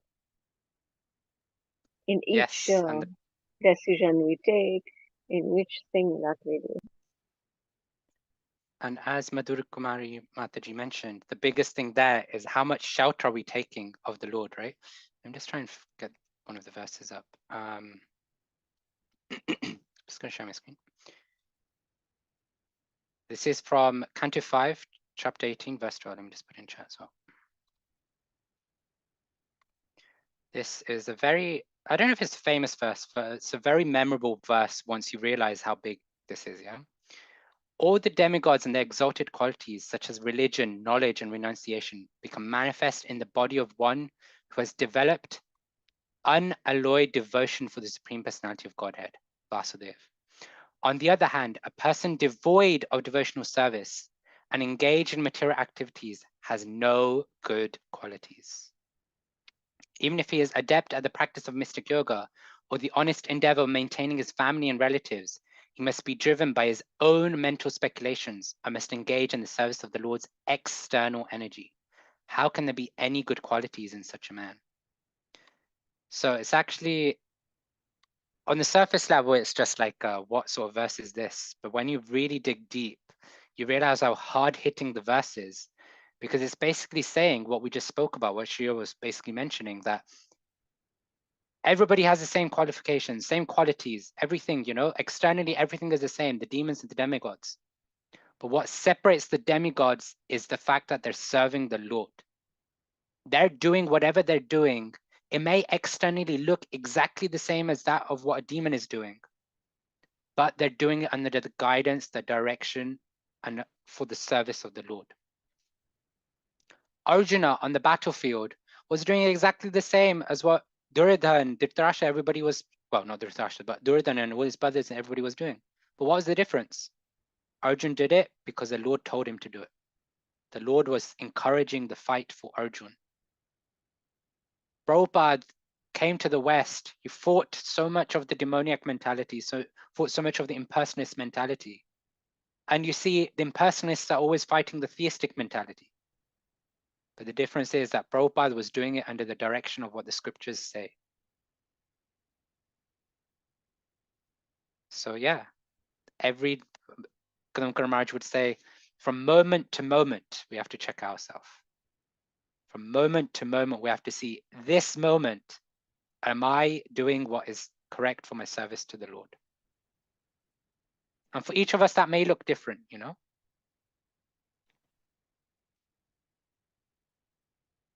So yes. Okay, I am conscious of time. Any final comments? So, Prabhu, just one question Yeah. from me. I think the demons were complaining that they were being cheated, and then they attacked the demigods. But is it not indeed that Mohini Moti, who was meant to be fair and distribute in an unbiased way, she distributed it all to the demigods and left nothing for, demons. So indeed, it was natural for them to feel cheated. Was it because demigods take shelter of the Lord? That's why Lord is more supportive towards, demigods rather than demons. Yeah, so as we mentioned earlier, and as Madhukumari Mataji also reiterated, this whole pastime started with the Lord saying, you need to cheat the demons to get the nectar, right? So naturally, the Lord's going to support them, right? But you're right, it is basically because the demigods take shelter of the Lord, right? One example that we can take, now you have only one daughter, right? You only have one child? Okay. Now imagine you had another child, right? Imagine if Brinda had a brother or sister, a small, brother or sister. Now, naturally, that baby is going to be seeking so much attention, will be crying for mommy, papa so much. Now, is it that you as a father would love the new child more than Brinda? No, you'd love them the same, but because that small baby is crying out for you so much more, you're giving him or her more attention. And in the same way, the Lord is unbiased. The Lord actually has equal love for all living entities, the demons and the demigods. All living entities, equal, because we're all children and parts and parcels of Krishna. But because the devotees, because the demigods keep crying out to the Lord keeps giving his heart out to them, keeps giving his time to them, keeps giving them what they are after, because they keep approaching him. So in the same way, the demigods keep approaching Krishna. So if we also, as devotees, keep approaching Krishna, keep not pestering, but, almost close, but keep pestering the Lord, like, please, I need your help. I need your mercy. Please help me. Not for material things, not for the 64-inch TV, not for the Mercedes-Benz, not for the 4-bed apartment, but to help serve him, then one, our relationship with the Lord will develop, but two, our mood, our bhakti, our internalization of our relationship will also develop. Because how far will a 64-inch TV go in our life? Next comes a new branded TV and you were like, I want this now. But with bhakti, with service to the Lord, you want more and more of it, but it's more and more of the same thing.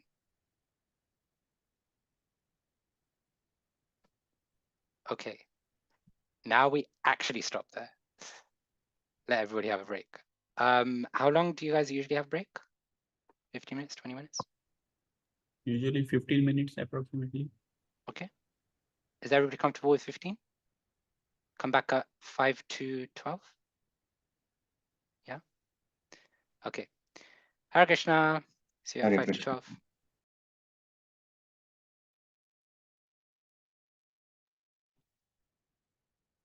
Please do turn your cameras on.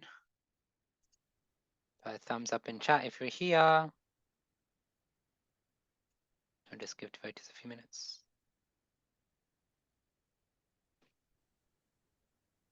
Prabhu, you know this session goes on until 3 o'clock, yeah?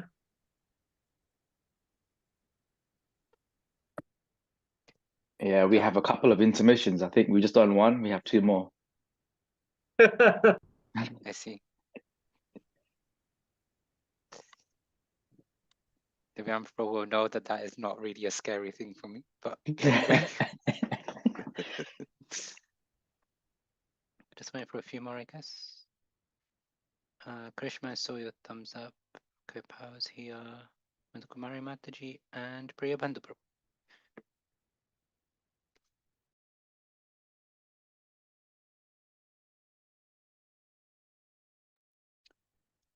Okie dokie. So, I guess we go into it. Thank you for recording, Grohan Prabhu. And so, you guys went through the Gajendra pastime, which was G. Then you went through the churning of the milk ocean, which was O. What's next? Leaders of society. Leaders of society, which is L. So actually, this section is not really a pastime per se. It's more of just, it's kind of more information really, but it's a quick overview of all the different manus that have actually, all the different 14 manus. So just a very quick brief. So we see in this chapter, in this canto itself, we see the first 4 manus briefly described. Then we go into chapters 5 to 12, which talk about the 5th and 6th. So 5th was just briefly mentioned as like a 1 or 2 verse. And then 6th, obviously, we went through the whole pastime.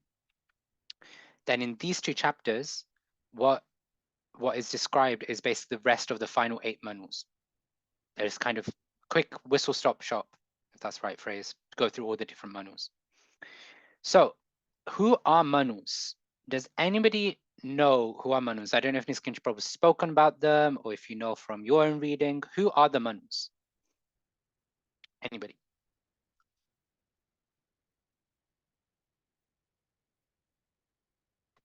Are they personalities that received the Bhagavad Gita from the Lord?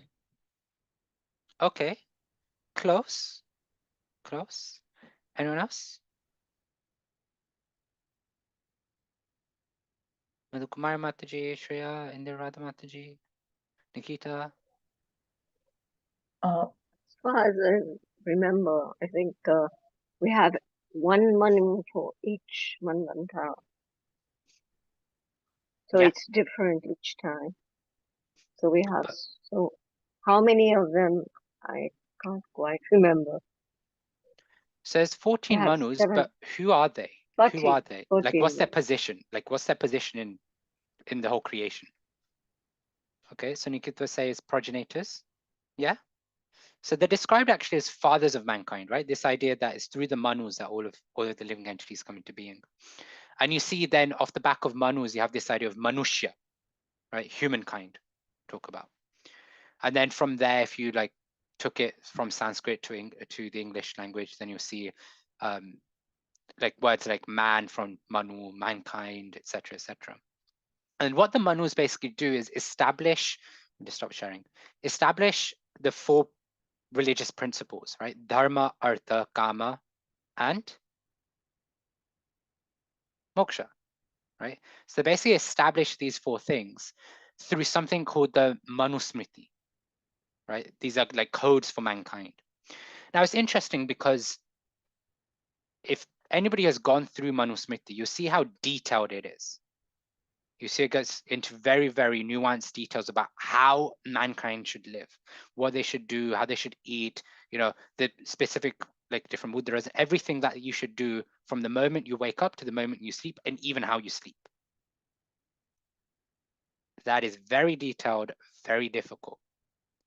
But what we do as Vaishnavas, and actually just in general, we consider time, place, circumstance, right?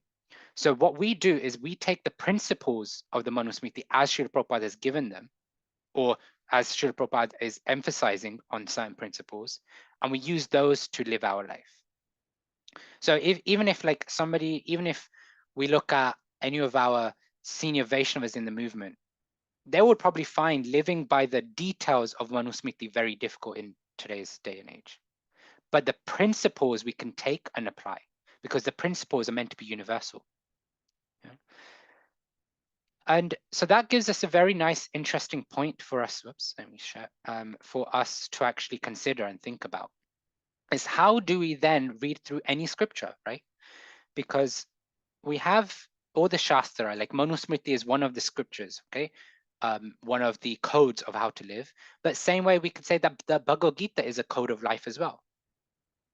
The difference is Manusmriti is teaching us how to live in this world, whereas the Bhagavad Gita is teaching us how to live a life to get out of this world. And like this, then you can go to the Bhagavata and the Chaitanya Charitamrita, the Upanishads, all these different scriptures. But what we should do when we read through any scripture, any Shastra, we should try and look at it from the perspective of, okay, yes, these pastimes, there's this philosophy, but what are the principles that the scripture is teaching us? What we meant to learn and what we meant to take away. And then we should apply those principles according to the time, place, circumstance of our life, where we are, where we live, the body that we have, the type of job we have, the family situation we have, the work situation we have, all these different things.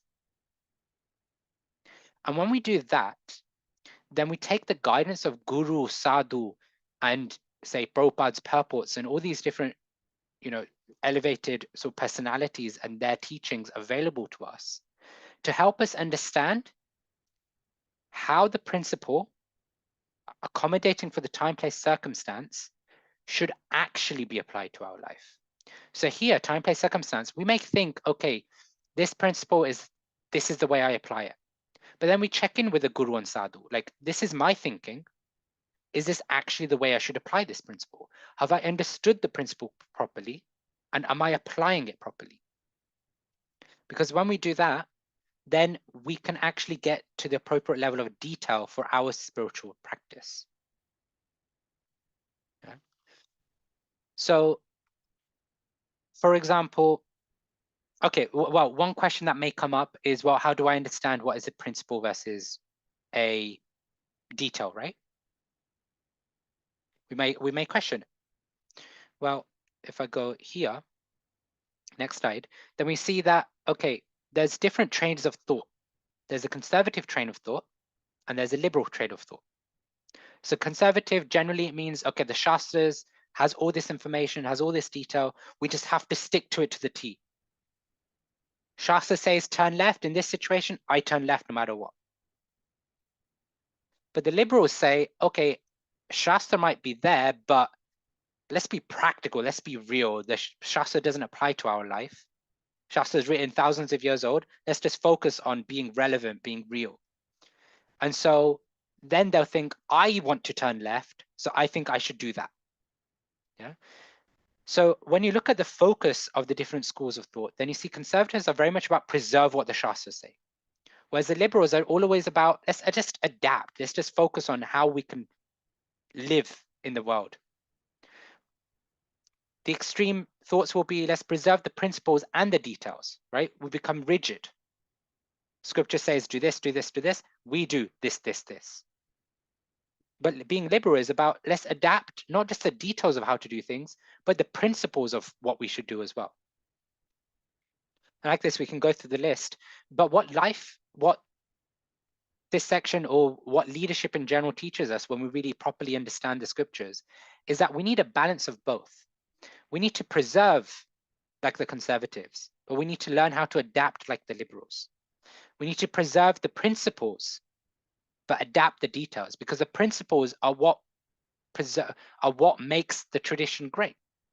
The principles are what makes our life situation focused in a certain direction. But the details are how we apply that principle into life.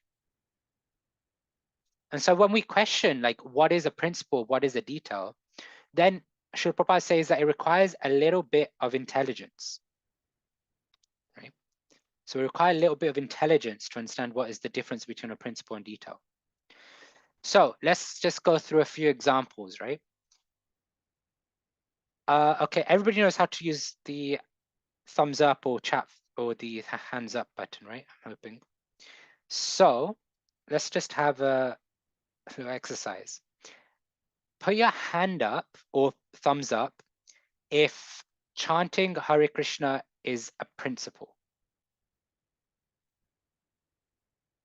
in our life as a devotee. Is it a principle that we have to chant Hare Krishna? Or you can put it in chat or whatever you want. Principle. Principle. Everybody agree? Okay, Indra Mataji is saying, Ashwin, Karishma. Yeah, so okay, everybody unanimously agrees that we should all chant Hare Krishna. So I'm hoping everybody chants the Hare Krishna mantra because it's a principle. Okay, what about wearing dhoti kurtas for males and saris for women? Is that a principle or a detail? Anyone? Thumbs up for principle? Shreya says no, it's a detail for Shreya. Thumbs up, thumbs down, anyone? Or just put it in chat or just call out, shout out, bio, Nikita. Okay, no, okay. So everybody's comfortable with turning up at the temple in Western clothes, no, you know. Okay, but it's interesting, right? It can get very interesting. Let's go with a controversial one. How about feeding the deities or offering? Oh, okay. I know Madhu Kumari Mataji cooks for the deities. So here's one. Offering pasta to Radha Gokulananda. Is that, sorry, offering Indian food to Radha Gokulananda instead of something like pasta or pizza. Is it a principle to offer Indian food or is it a detail?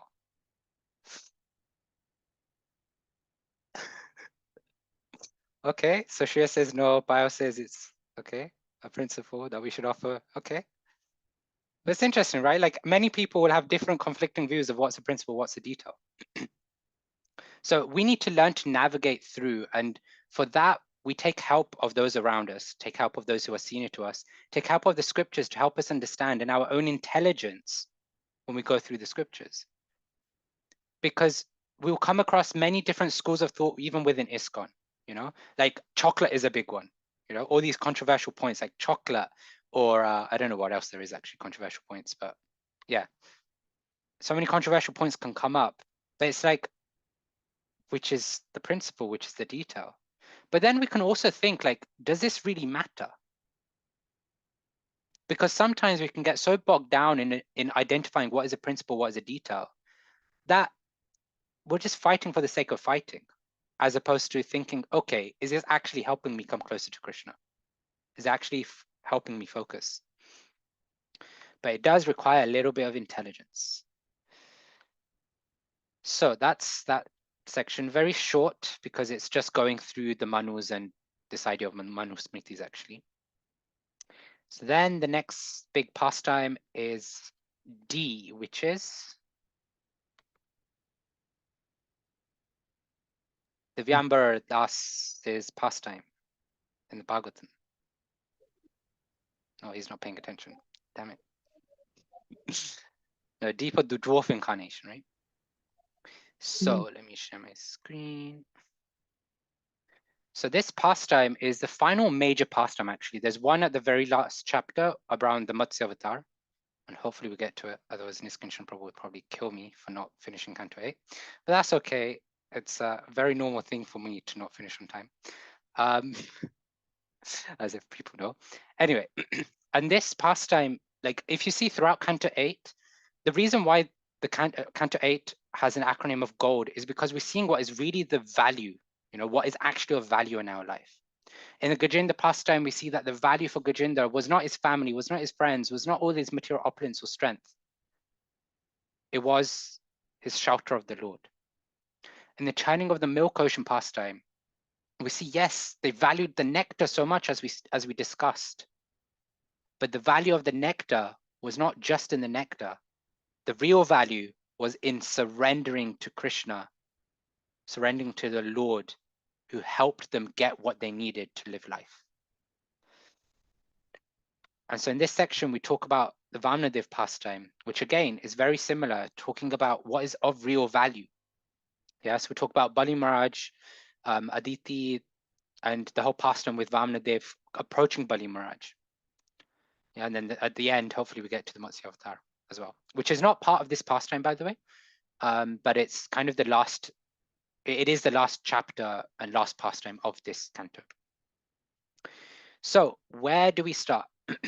Now, just off the back of the ocean of the milk churning pastime, we discussed how the demigods were overpowering the demons so much that the demons were basically all close to dead, right? But Narada Muni, under the guidance of Brahma, told the demigods stop fighting, and so the demigods left. And the demons basically went to Shukracharya, who is their spiritual master. The demons have a guru. And Shukracharya revived and basically revitalized and reinvigorated all the demons to either come back to life, to break their broken bones, and all this, that, and the other, using a celestial herb called Sanjeevani. Yeah. Now, many of you probably know Sanjeevani as in like the, like Ayurvedic, the old company, I guess.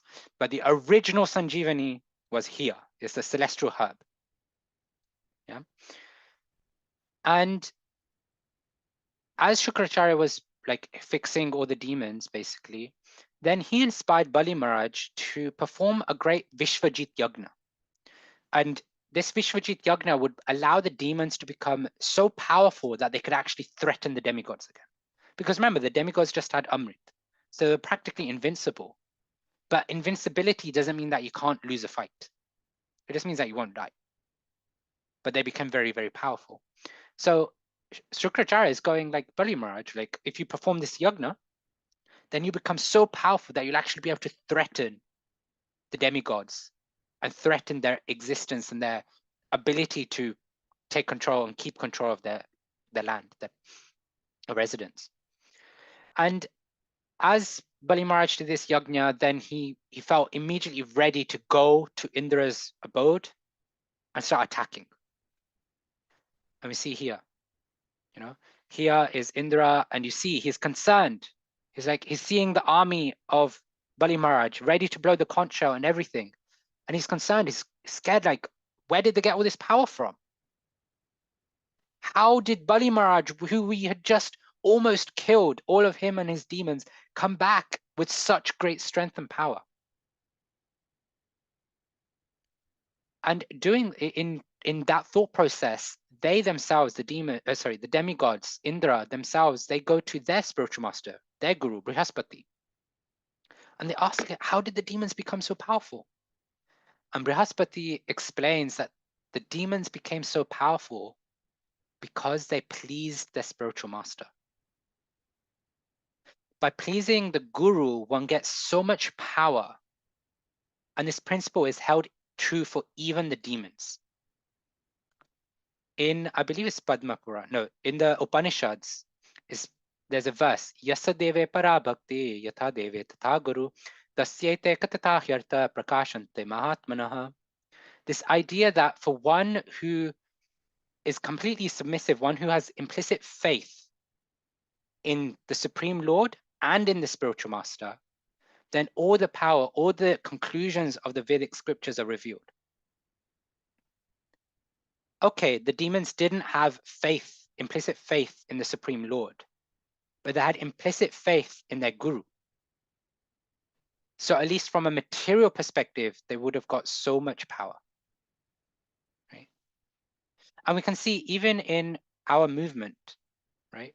When we look at the life of Srila Prabhupada, we know he time and time, whenever he's asked like, oh, how did you manage all of this? How did you do this? How did you create 108 temples all around the world? How did you travel to the West? How did you create so many disciples? He says one thing every single time. Because I endeavored to please my spiritual master without any deviation and thus success came to me. And so Brihaspati is basically advising Indra at this point that, look, the demons, Bali Maharaj, have pleased Shukracharya so much. They've pleased their guru to such an extent, to such a degree, that there's no way you're going to defeat him. So be tactical, cut your losses, flee right now, and then eventually we'll go to the Supreme Lord and we take his guidance and help. And so the demigods is actually described that they basically take different forms, like animal forms, whatever, to flee, so that the demons don't like go, this demigod is trying to run away. They just take different forms, and then they just scatter. They just leave Indraprastha, which is where they were. They just scatter in different directions. Basically, every man for himself, It's like, I want to survive whether you do or not. And at this point, seeing this pitiful situation of the demigods, Aditi, who is the mother of the demigods, becomes very, very concerned. She's very aggrieved, And just going back, I'm pretty sure you would have been. Okay, no. If I'm hoping many of you have done cantos 1 to 6. Put your hand up if you have with Bhagavata Life. Okay, great. Okay, quite a few. So, who is Aditi? Aditi is the mother of the demigods, but then her husband is Kashyapa Muni. And Kashyapa Muni has another wife called, anyone? Diti. Diti, yes. And Diti is the mother of the Daityas, the demons. So you've got Kashyapa Muni, 2 wives, one which is Aditi, the mother of the demigods, and then one which is Diti, the mother of the Daityas or the demons. So Aditi, who's the mother of the demigods, is seeing the situation of her children, of the demigods, and is very much concerned, pretty much like crying, and her heart has gone out. Now, we've got many mothers or many females on the call. Like, imagine if your child was in such a pitiful, struggling, and anxious position. A mother's heart is such that it will just constantly be in anxiety. I know some mothers just wouldn't be able to sleep at night because they're just constantly thinking about their children and the situation they're in. For fathers, yeah, some grief is there, some anxiety is there, but it's nowhere near as much as a mother. And Aditi was going through this. And eventually, during this time, Kashyapa Muni was doing his penances and austerities. And at some point, he comes home and he sees Aditi's situation. He's just like, okay, Aditi, you're not yourself. You're clearly trying to hide your emotions, but what's going on? Why are you upset? Why are you concerned? What's going through you? Were you not able to perform the religious ceremonies properly? Did somebody come home and you didn't receive them properly? Like this, Kashyapa Muni was going through different things of what could have caused Aditi to go into this anxiety. And then Aditi explains, she pours her heart out to him. That's what a wife does. She will pour her heart out to her husband. And she explains that, my children, they're in such a pitiful situation. They've lost their kingdom, and I'm concerned for them. And Kashyapa Muni then tells Aditi that, okay, right, I get your situation, but the Daityas are also my children, so I can't just, force something. But what you can do is you should go and serve the Supreme Lord. You perform something known as the Priyavrata sacrifice. It's a very austere sacrifice. One thing of it is that you just survive on milk. But that's not the only thing, if somebody has ever fasted for 7 days, it's just drinking milk is not really an issue. Just surviving off milk is not really an issue. You can survive off water for months. But this sacrifice also included many other things. And and doing many different things, basically being as active as a normal person while surviving on just milk, that becomes very, very difficult, let alone the austerities and the sacrifice that she had to do as part of the sacrifice with it. But he said that if you do this Bhagavata sacrifice, then the Lord will come. He will actually give you darshan. He will actually help you in your situation. And so Aditi then follows through exactly as Kashyapa Muni said. And within 12 days of doing the sacrifice, Lord Vishnu appeared and promised to solve the problems that she was going through. How? He said that he will enter her womb, and then he didn't, or at least Bhagavatam doesn't explain that. He explained all of this stuff, that what he's going to do. But by entering her womb, the incarnation of the Lord will then solve the situation. And so that's where the Lord incarnates as Vamanadev. Yeah, this dwarf incarnation, this dwarf Brahmana incarnation. You can see that the Brahmana is very much depicted here also, because you can see the sacrificial thread also. Not that it's an important point. But it's described that when Vamanadev appeared, then all the markings of Lord Vishnu were there. The feet, the little line on the chest, everything was there for Vamanadev. And when Vamanadev appeared, then all the celestial beings, Lord Shiva, Lord Brahma, all the demigods, every personality, the rishis, they all came to offer Vamanadev something, because the Lord has appeared. The Lord can't appear and there to be, when the Lord appears, there must always be a festival, which is why we celebrate Janmashtami, which is why we celebrate Ram Navami, because when the Lord appears, it is a festival for all those who are theistic, for all those who believe in the Lord, who have faith. And like this, you can see like an umbrella was given, like I think like a conch was given, some clothing was given, like different ornaments were given to Lord Vamanadev. The begging bowl was given as well. I think that was by Shiva, I think, maybe wrong. But yeah, different things, paraphernalia were given. And as this happens, so Lord Vamanadev being the Lord, he very quickly actually grew up to be a small boy. And he learned of the atrocities that the demons were doing. And he found out that the demons were becoming more and more powerful. And at some point, Shukracharya encouraged Bali Maharaj that, look, you've taken over Indraprastha now, obviously from previously. But you know what? If you perform a Ashwamedh Yagna, 100 Ashwamedh Yagna, then you will be able to retain the throne of Indra.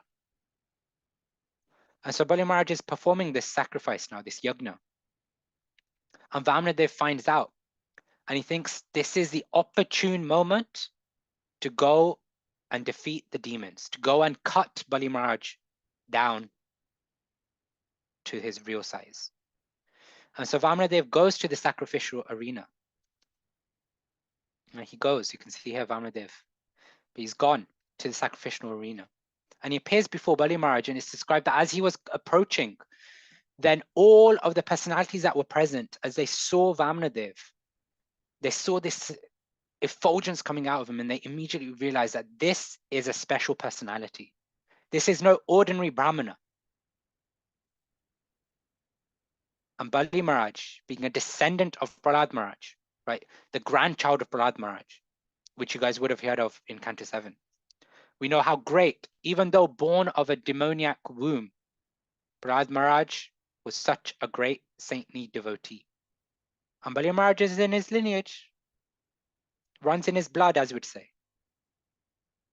So what did he do? He received the Brahmana child as if fit to be a Brahmana. Even as a demon, Bali Maharaj recognized that a Brahmana must be served, must be honored, must be worshipped. And so he did this. He had Vamanadev sit down on the throne. He washed his feet. He performed all these artis, pujas, all this worship that you would do to a Brahmana.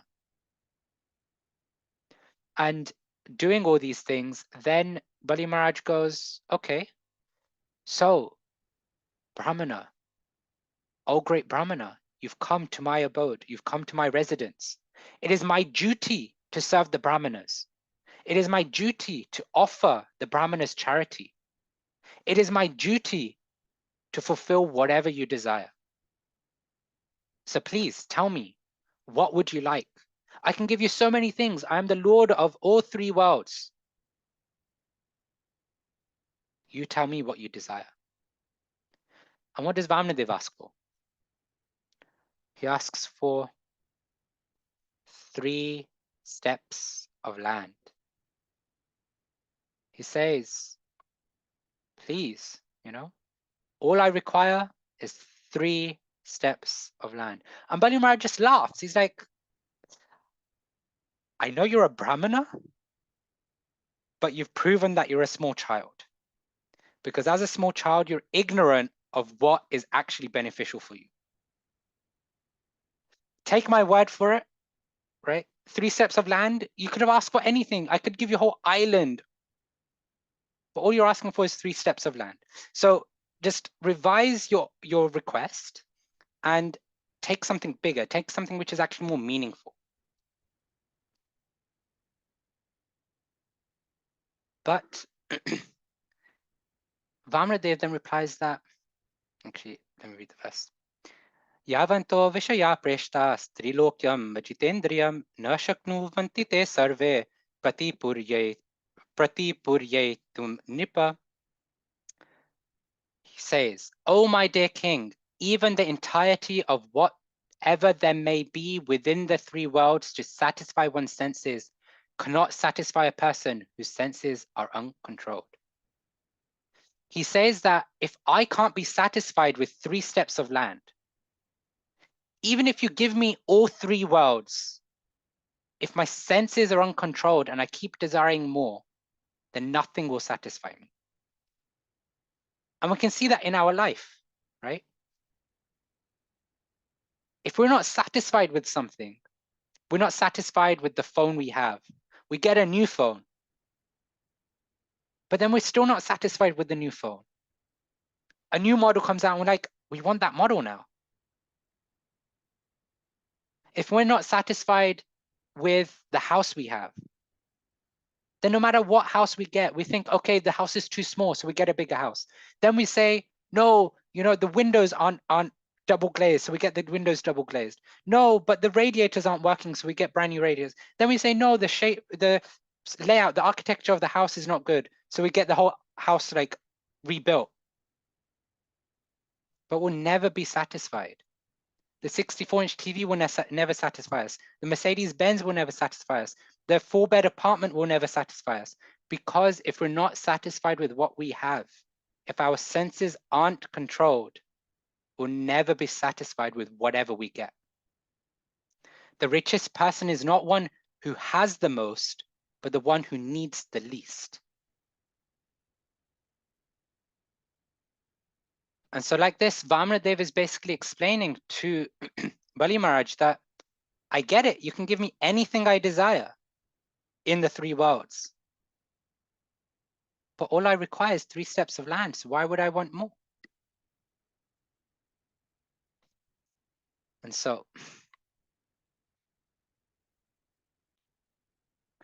so Bali Maharaj is promising to Vamanadev that I will give you the 3 steps of land. But here we see in the background, who is this personality? Bali Maharaj's spiritual master, Shukracharya. He knows what's going on. He knows this Brahmana boy is none other than Lord Vishnu. And so he approaches Bali Maharaj. You can see off his face, he's scheming. He's like, no, Bali Maharaj, you shouldn't do this. Right? He recognizes that there's something fishy. And if you give your 3 steps of land, yes, it's just 3 steps of land. Like, what's that going to do? But there's something wrong. This Brahmana boy will take everything away. And so Shukracharya then gives many, many options, arguments, reasonings. He performs word juggery for Bali Maharaj to not give charity. To avoid Bali Maharaj from giving charity, he goes through all these different arguments with Bali Maharaj. Just say this to him, just say that to him, just reject it, like all these different things. But Bali Maharaj, he wasn't a foolish king. He understood the essence of the scriptures. And so he contemplated and thought, Shukracharya, thank you for sharing, but I refuse. Because a Brahmana has come and asked for charity, it is my duty to give it to him. We know Namo Brahmanya Devaya. We know that cows and brahmanas are very dear to the Lord.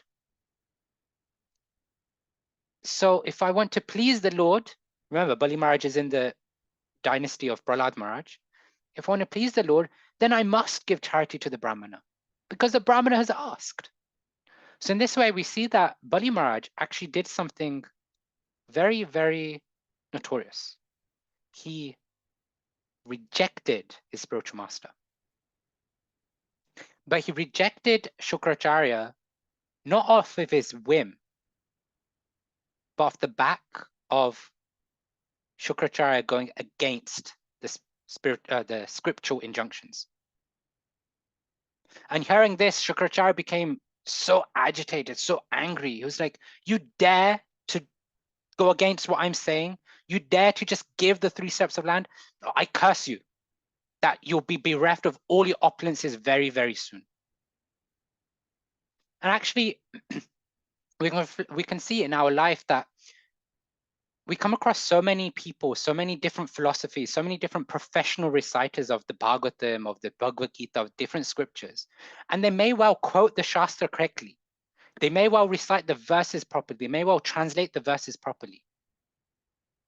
But if what they say, if the inferences they draw, their intentions are misaligned with the conclusions of the scriptures, then we should reject those people. Because the scriptures aren't there for us to just take the statements.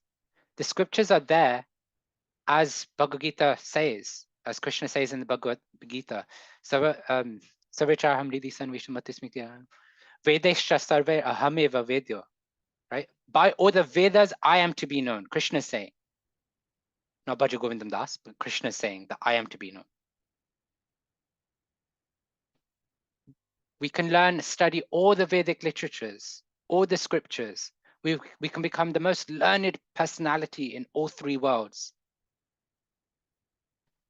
But if we aren't aligned with the conclusion that by all the scriptures, Krishna is to be known, by all the scriptures, devotional service to Krishna is the supreme, then we haven't really achieved much. And therefore, we reject such personalities. And then we see what happens. We see that Vamnadev takes his cue and he takes his 3 steps. The first step, he covers all the middle and lower planetary systems.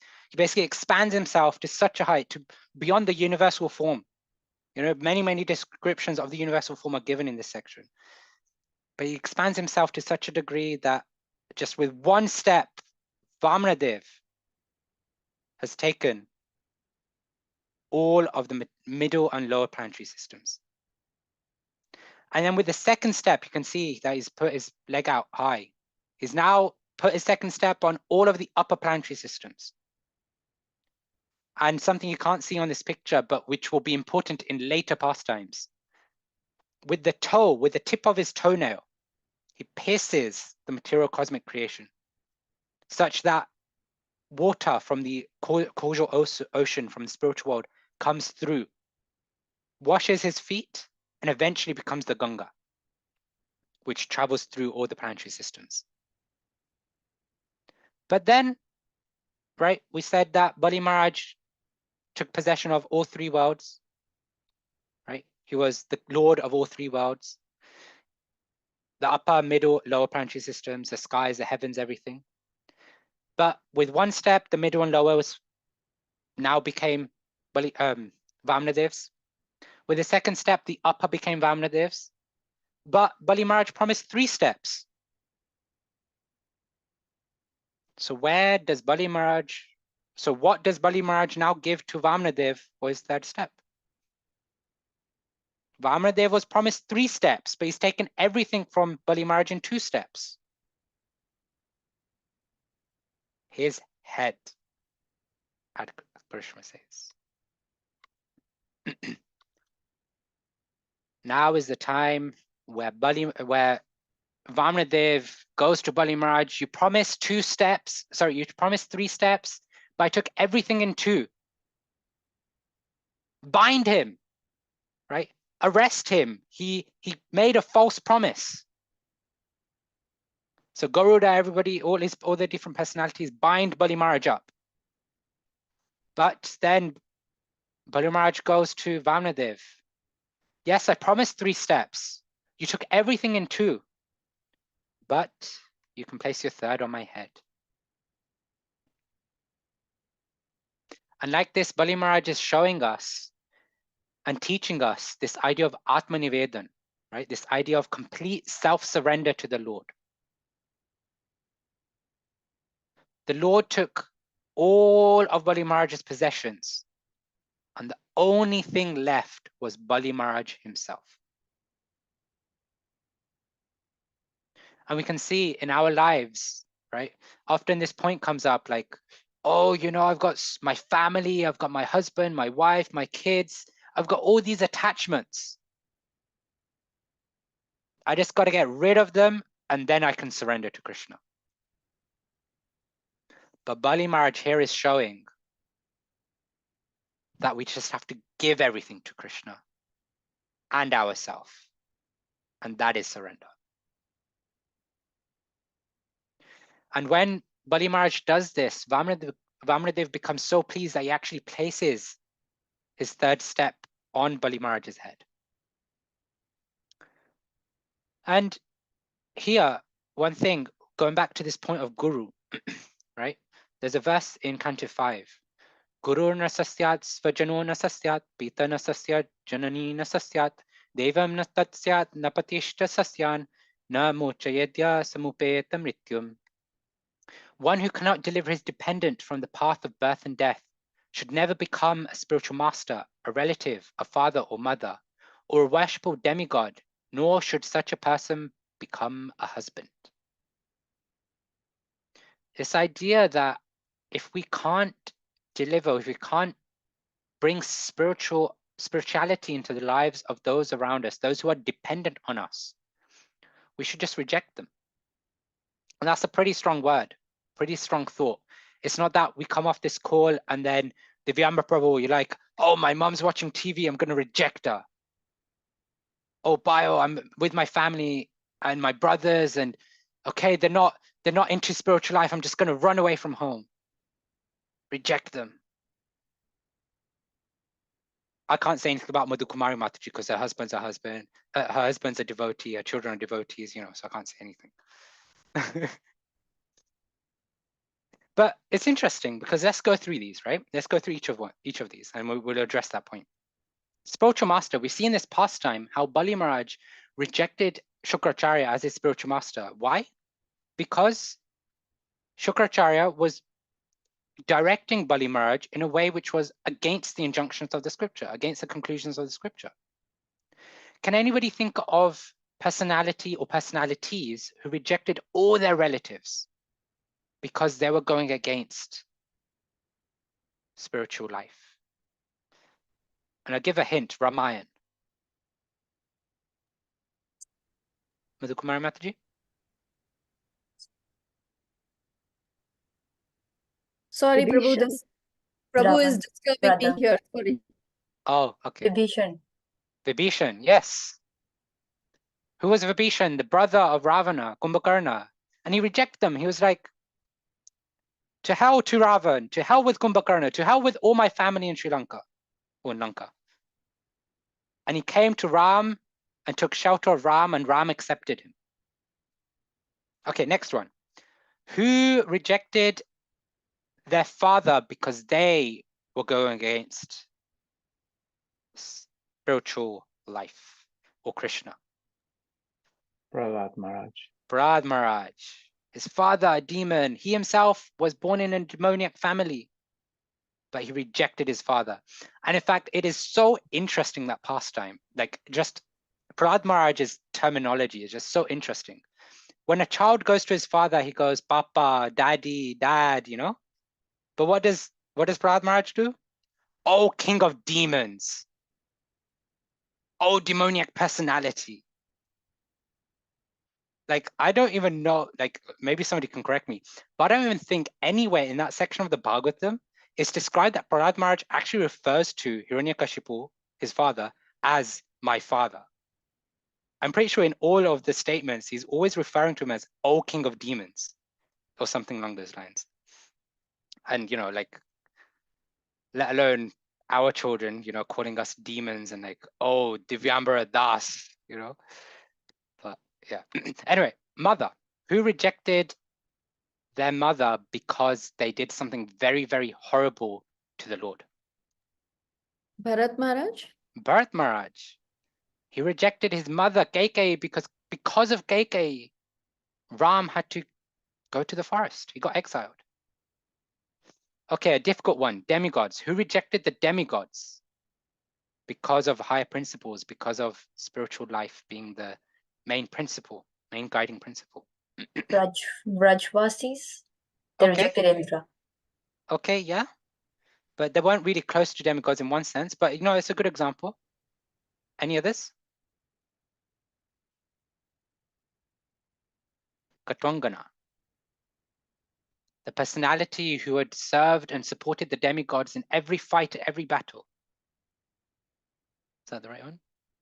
I think that's the right one.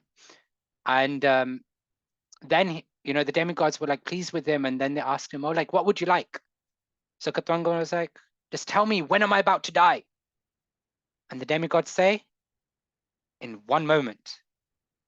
And so Katwanga then just leaves all the demigods, he leaves everything, and he just focuses himself on his spiritual life. And he just meditates and focuses on the Lord, and that way he leaves his body. Last one, very easy. Who abandoned their husbands because of spiritual principles? Because of their love for Krishna. The gopis. The gopis. All the gopis. I mean, sorry, the Brahmana's wives, sorry. And also the gopis. Yeah. Although Krishna told the Brahmana's wives to go back to the Brahmanas. But yeah, the gopis left everything. Their husbands were not supporting them. So they left everything and they just went after Krishna. And it's funny okay, I am really digressing now. But there's I think it's Gopi Geet.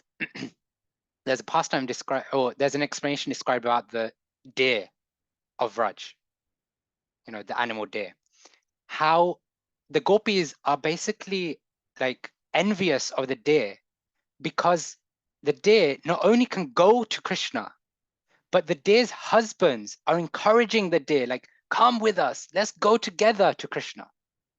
And on this side, the gopis, they're stuck in their homes.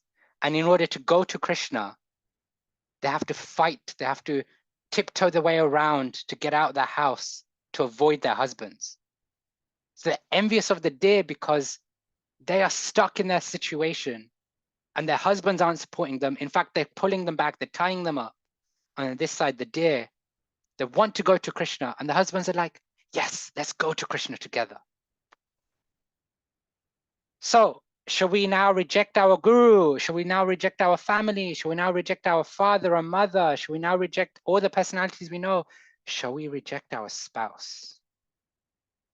Because they're not devotees, they're not helping us along the journey. No, the idea is that the guiding principle for us is that we should serve everyone that we are in contact with. But we should serve them recognizing we're parts and parcels of Krishna. We should be instruments of Krishna's love, Krishna's affection, Krishna's care, Krishna's service to them. But when we talk about rejecting these personalities, it's that we don't take their guidance, we don't take their direction in life as our direction and guidance. It's described when you go through the scripture that there's three things that we should look at when we look at a personality that we want to take instructions from. And Geshe Maharaj says this all the time. You know, he says we should go to somebody who knows us, who loves us, and who can help us. And they can help us because they have spiritual foundation, spiritual advancement. So when we go to a personality like this who knows us, loves us, and is spiritually advanced and therefore can help us, then we can direct our life, navigate our life's journey with the correct GPS. But if we just install a random GPS system on our phone, we don't know where we're going. We want to go from where we are to the manor, but the GPS system will take us to Disney World.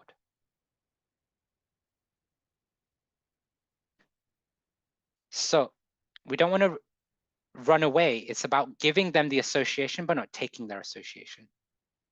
But in extreme cases, there may be cases where you have to give them up because of one reason or another. Like Bali Maharaj in this case had to give up his spiritual master.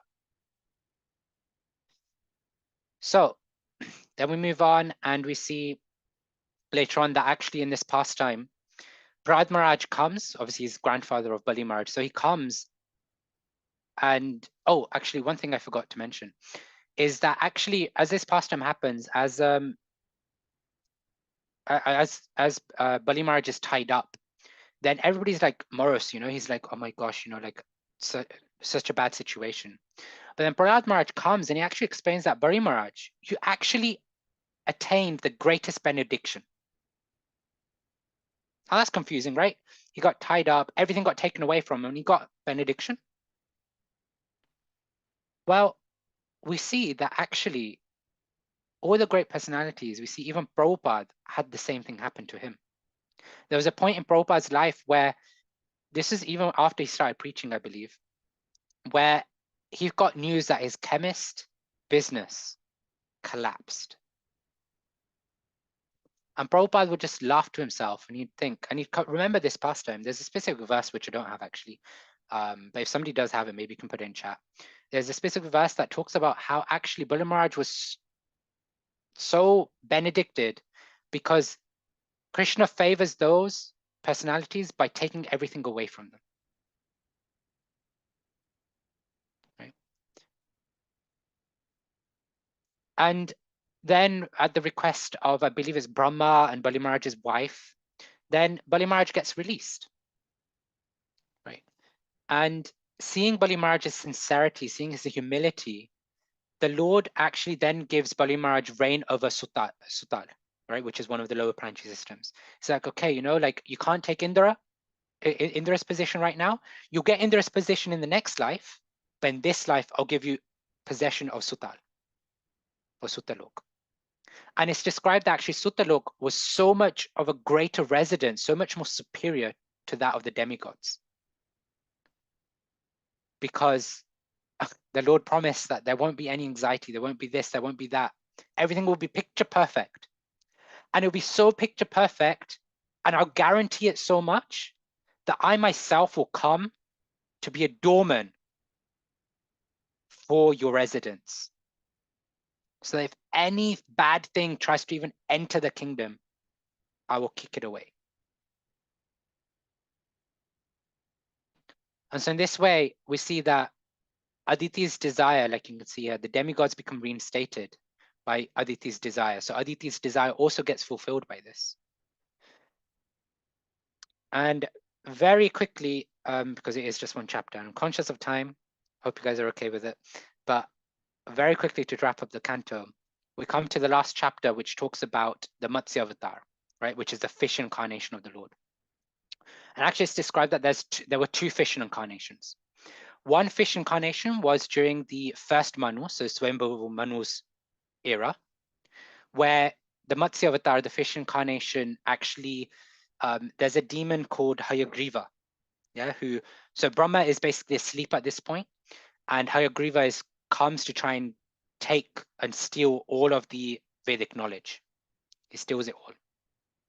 And so Matsya Avatar comes to basically kill the demon Hayagriva, take back the Vedic knowledge and give it to Brahma when Brahma wakes up. That's one incarnation, which is very briefly described. And then the second incarnation is during the Chakshusha Manvantara, which I believe is the Ocean of Milk Manvantara. And that's the story. That's this story that we have on screen here. It's basically a king called Satyavrata, who basically comes across a small fish whilst he's in the waters. And originally he chucks the fish back, a very small fish, he chucks it back into the waters. Because I mean, like, what's he going to do with the fish? And then the fish is actually the Lord himself, which Satyavrata doesn't realize and recognize. But the fish is like, how could you just throw me back into the river? Like, there's all these great, big fishes. They'll just eat me. Like, I need protection, I'm in your kingdom. I need protection. Kshatriya means one who gives protection to the living entities. How could you just do this to me? So the king then takes the fish and puts it in a small jar, in a small, like, bottle or something. And then very quickly, the fish grows in size. And then the fish goes to Satyavrata like, this is too small for me. I need bigger space. So then Satyavrata puts the fish into a bigger residence, then a bigger residence, then a bigger residence, from a jug to a well, to a lake, to the biggest, like, water sort of land or water environment that the Lord, that Satyavrata has. And eventually it's like, okay, I've got nothing. I have to put you into this ocean now. And seeing how the fish was growing, Satyavrata realizes that there's something divine about this fish. The fish must be the Lord himself. And so he then offers his prayers, offers his obeisances to the fish, and goes like, please tell me, like, who are you? Like, why are you doing this? And then the Matsya Avatar, the Lord then explains to Satyavrata that actually in 3 days, I think it is, 3 days time, the whole 3 wells will be inundated with water. It will basically drown, there'll be so much overflow that will just drown in water. But I have come because I will send a boat, and you will be in charge of bringing all the living entities, the different herbs, the different animals, the personalities onto that boat. You will attach the boat to me, to my horn, with Vasuki the snake from the Churning of the Milk Ocean, the longest rope available. You will tie the boat to me, to my horn, and in that way, I will save you all. Yeah. And then being saved in this divine way, Satyavrata then offers his heartfelt prayers to the Lord. And basically, the Lord then, being pleased, imparts all the Vedic knowledge to him, all the transcendental wisdom. And then we can see, let me share my screen. And we see that throughout these pastimes of Canto 8, this idea of surrender becomes very, very prominent, right? Like Gajendra surrenders, Churning of the Milkshake Ocean, the demigods are always surrendering to the Lord. Then Vamanadev, Bali Maharaj surrenders himself. In this Matsya Avatar, Satyavrata is also surrendering to Matsya Avatar, to the Lord. And surrender is such a big topic, and time falls short for us to explain it. But we see that there's 2 different principles of surrender, right? There's the external surrender and internal. And just very quickly, we can see that external is basically our practice, our lifestyle, our identity. Are we ready to take up the practices of Krishna consciousness that help us surrender to Krishna? The external chanting of the 16 rounds, the external following of the 4 regulator principles, the external reading, going to the temple, doing some service. And all that then falls into the lifestyle where we're embracing rules and regulations, doing these things that devotees do. But then are we also ready to embrace the identity of being a devotee? Are we ready to go onto tomorrow morning when we're traveling into work on the tube? Are we ready to take our bead bag and sit down and chant on the tube train? Are we ready to go on public transport with dhoti, kurta, and tilak? We have to embrace these things. That's part of external surrender. But what the external surrender is meant to help us do is then internally surrender, which is the mind, the intelligence, the ego. The mind's function is just to accept and reject things. So are we ready to come to a point where we start to mold our life in a way where we accept that which is favorable to our Krishna consciousness and reject that which is unfavorable? Accept those things which are conducive to our services and reject those things that take us away from serving Krishna? Are we coming to a point of internal surrender where we use our intelligence, where we scrutinizingly read and study the scriptures and start to make that part of our life, where we start looking at the world not through the material vision that we have, not through the emotional vision that we constantly go through in our head, but through the vision of the scriptures. And ultimately, it's helped to mold, we should look to mold our ego, where instead of thinking the I, me, and mine pertaining to the gross body and the subtle body, we start thinking of I, me, and mine with respect to Jiva Swarupa Hoy Krishna Nitya Das. This idea that we're eternal servants of Krishna, where we come to a point where every desire, every direction, every step we take is for the pleasure of Krishna, is to serve Krishna, and to ultimately give ourself and everything around us to Krishna, because ultimately that is the highest form of surrender. You know, and Bhaktivinoda Thakur, if you're interested, and maybe School of Bhakti at some point will do a course on Sharanagati from Bhaktivinoda Thakur. And Devamra Prabhu has put his hands up to say that he will do the course for us. But yeah, like Sharanagati is a very interesting, I mean, I haven't read all of it, but it's a very interesting compilation from Bhaktivinoda Thakur about the process of surrender, what it really means to be surrendered to the Lord. But surrender is also a journey that we all have to take. It's not in everybody's capacity to just flick a switch, make a 180 in life, and belong to Krishna. Many of us have to slowly, angle at a time, 1 degree at a time, shift our life to align with Krishna. But the onus is on us. The ball lies in our court. And whether we're content with the degree that we're at of surrender to the degree of surrender, or whether actually we want to surrender even more. And we should put ourselves in positions, in situations that enables us to take more shelter of the Lord, to go to those prayers, to turn to the prayers, because we know we can't do anything without the Lord. To turn to Krishna at every step of our life, because ultimately without him, nothing can be achieved, no matter how much we endeavor. So I'll end there. Any questions, comments, corrections? And I'm conscious of time, but I have time, but I appreciate if anybody needs to drop off, please do feel free to drop off. Actually, Prabhu, just before you do go into the questions and someone does need to drop off, I just wanted to mention that I've just posted a link to the next Gita Life course from the School of Bhakti. The reason why I've done that is if any of you know any of your family, friends, even colleagues like trying to study the Bhagavad Gita or anything, or is even interested in spiritual life, I think Gita Life is the best like sort of place to start. It's not too full on like how Bhagavatam is. And also the reason why I posted it here is because Bhaja Govindam Prabhu himself is doing the course. I think it's in June, the start of June. I think it's start of June. So do share this link with your friends and family that you feel can benefit. I mean, everyone will benefit, but they're just at a different stage in life. But that can benefit because they've been looking into something, but just haven't found anything.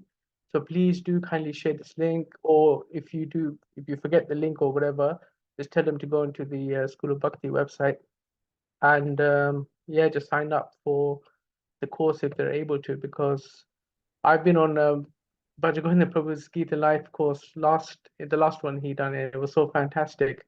And many of his students already have started doing services in at the manor, like at the Goshala and everything. So there's a lot of exposure, and it's nice to bring everyone to Krishna. You know, it's something that is very fulfilling.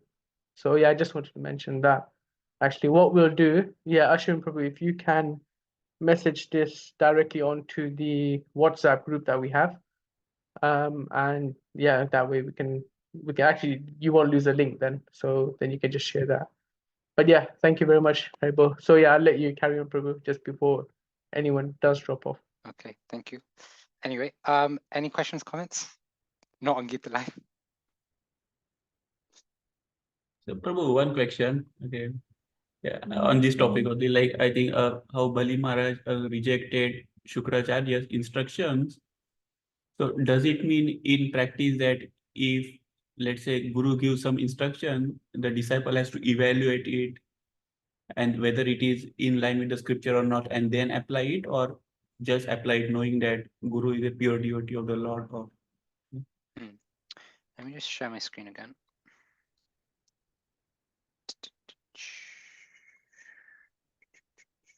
This one. Okay, so here we see that Guru and Sadhus are meant to, and if they're bona fide, if they're actually aligned, then all they're saying, all they do is aligned with scripture, with the Shastra. Now, Guru Sadhu Shastra, we actually use as a triangle. I mean, it's not depicted here, but it's basically a triangle where you use all three to support each other and to test each other. But Shastra is the basis, is the foundation. Okay. So coming to that question, like say spiritual master has given us an instruction. Well, yes, we should understand whether it's scriptural or not, whether it's actually taking us closer to Krishna or not. But oftentimes what can happen is that we're so immature in our spiritual life that we can't understand what this guru is saying is or isn't aligned with the scripture. And sometimes we may have doubts then, right? Like, okay, my guru has told me to go to China and preach, but like, oh my gosh, what about my situation?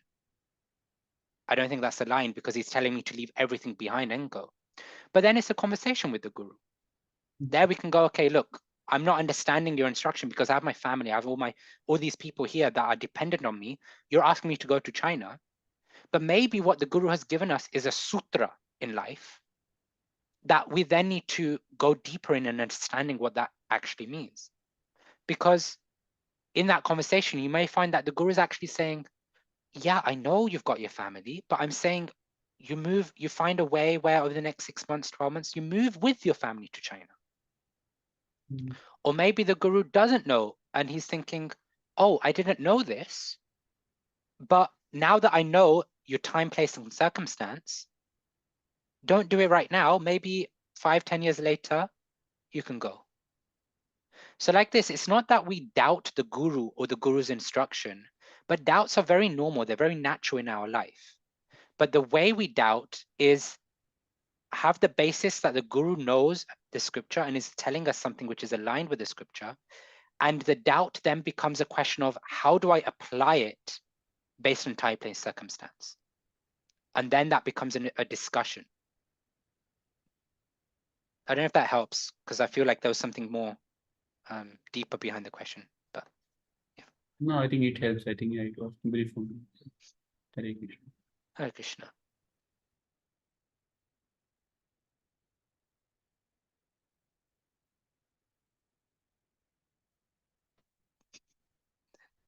Yes. Any other questions, comments?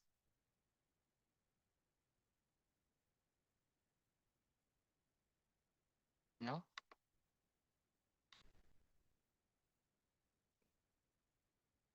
Okay. I guess we only go 3 minutes over time. I could do the work thing and just go around in order, call out everybody's name and go like, any questions, comments? Anyway, I won't do that.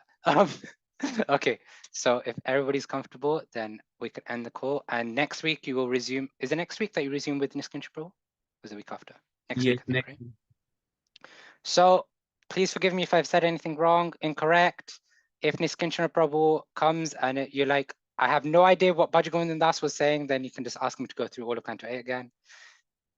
But equally, on the flip side, if you felt there was benefit and if you feel like there's questions that you want to ask, but you're uncomfortable asking, I'm in the WhatsApp group actually, so you can ask me, you can ping me, and I don't mind answering. I actually like questions. My spiritual master loves question answers. And children don't go off their parents, they go off the grandparents. So I'm kind of the same, I like question answers. So yeah. Anyway, Hare Krishna, Vancha Kalpatarubhyascha, Kripa Sindhu Bevacha, Patinam Pavnabhyo Vaishnavibhyo Namo Namaha. Jai. Thank you, Prabhu. Hare Krishna.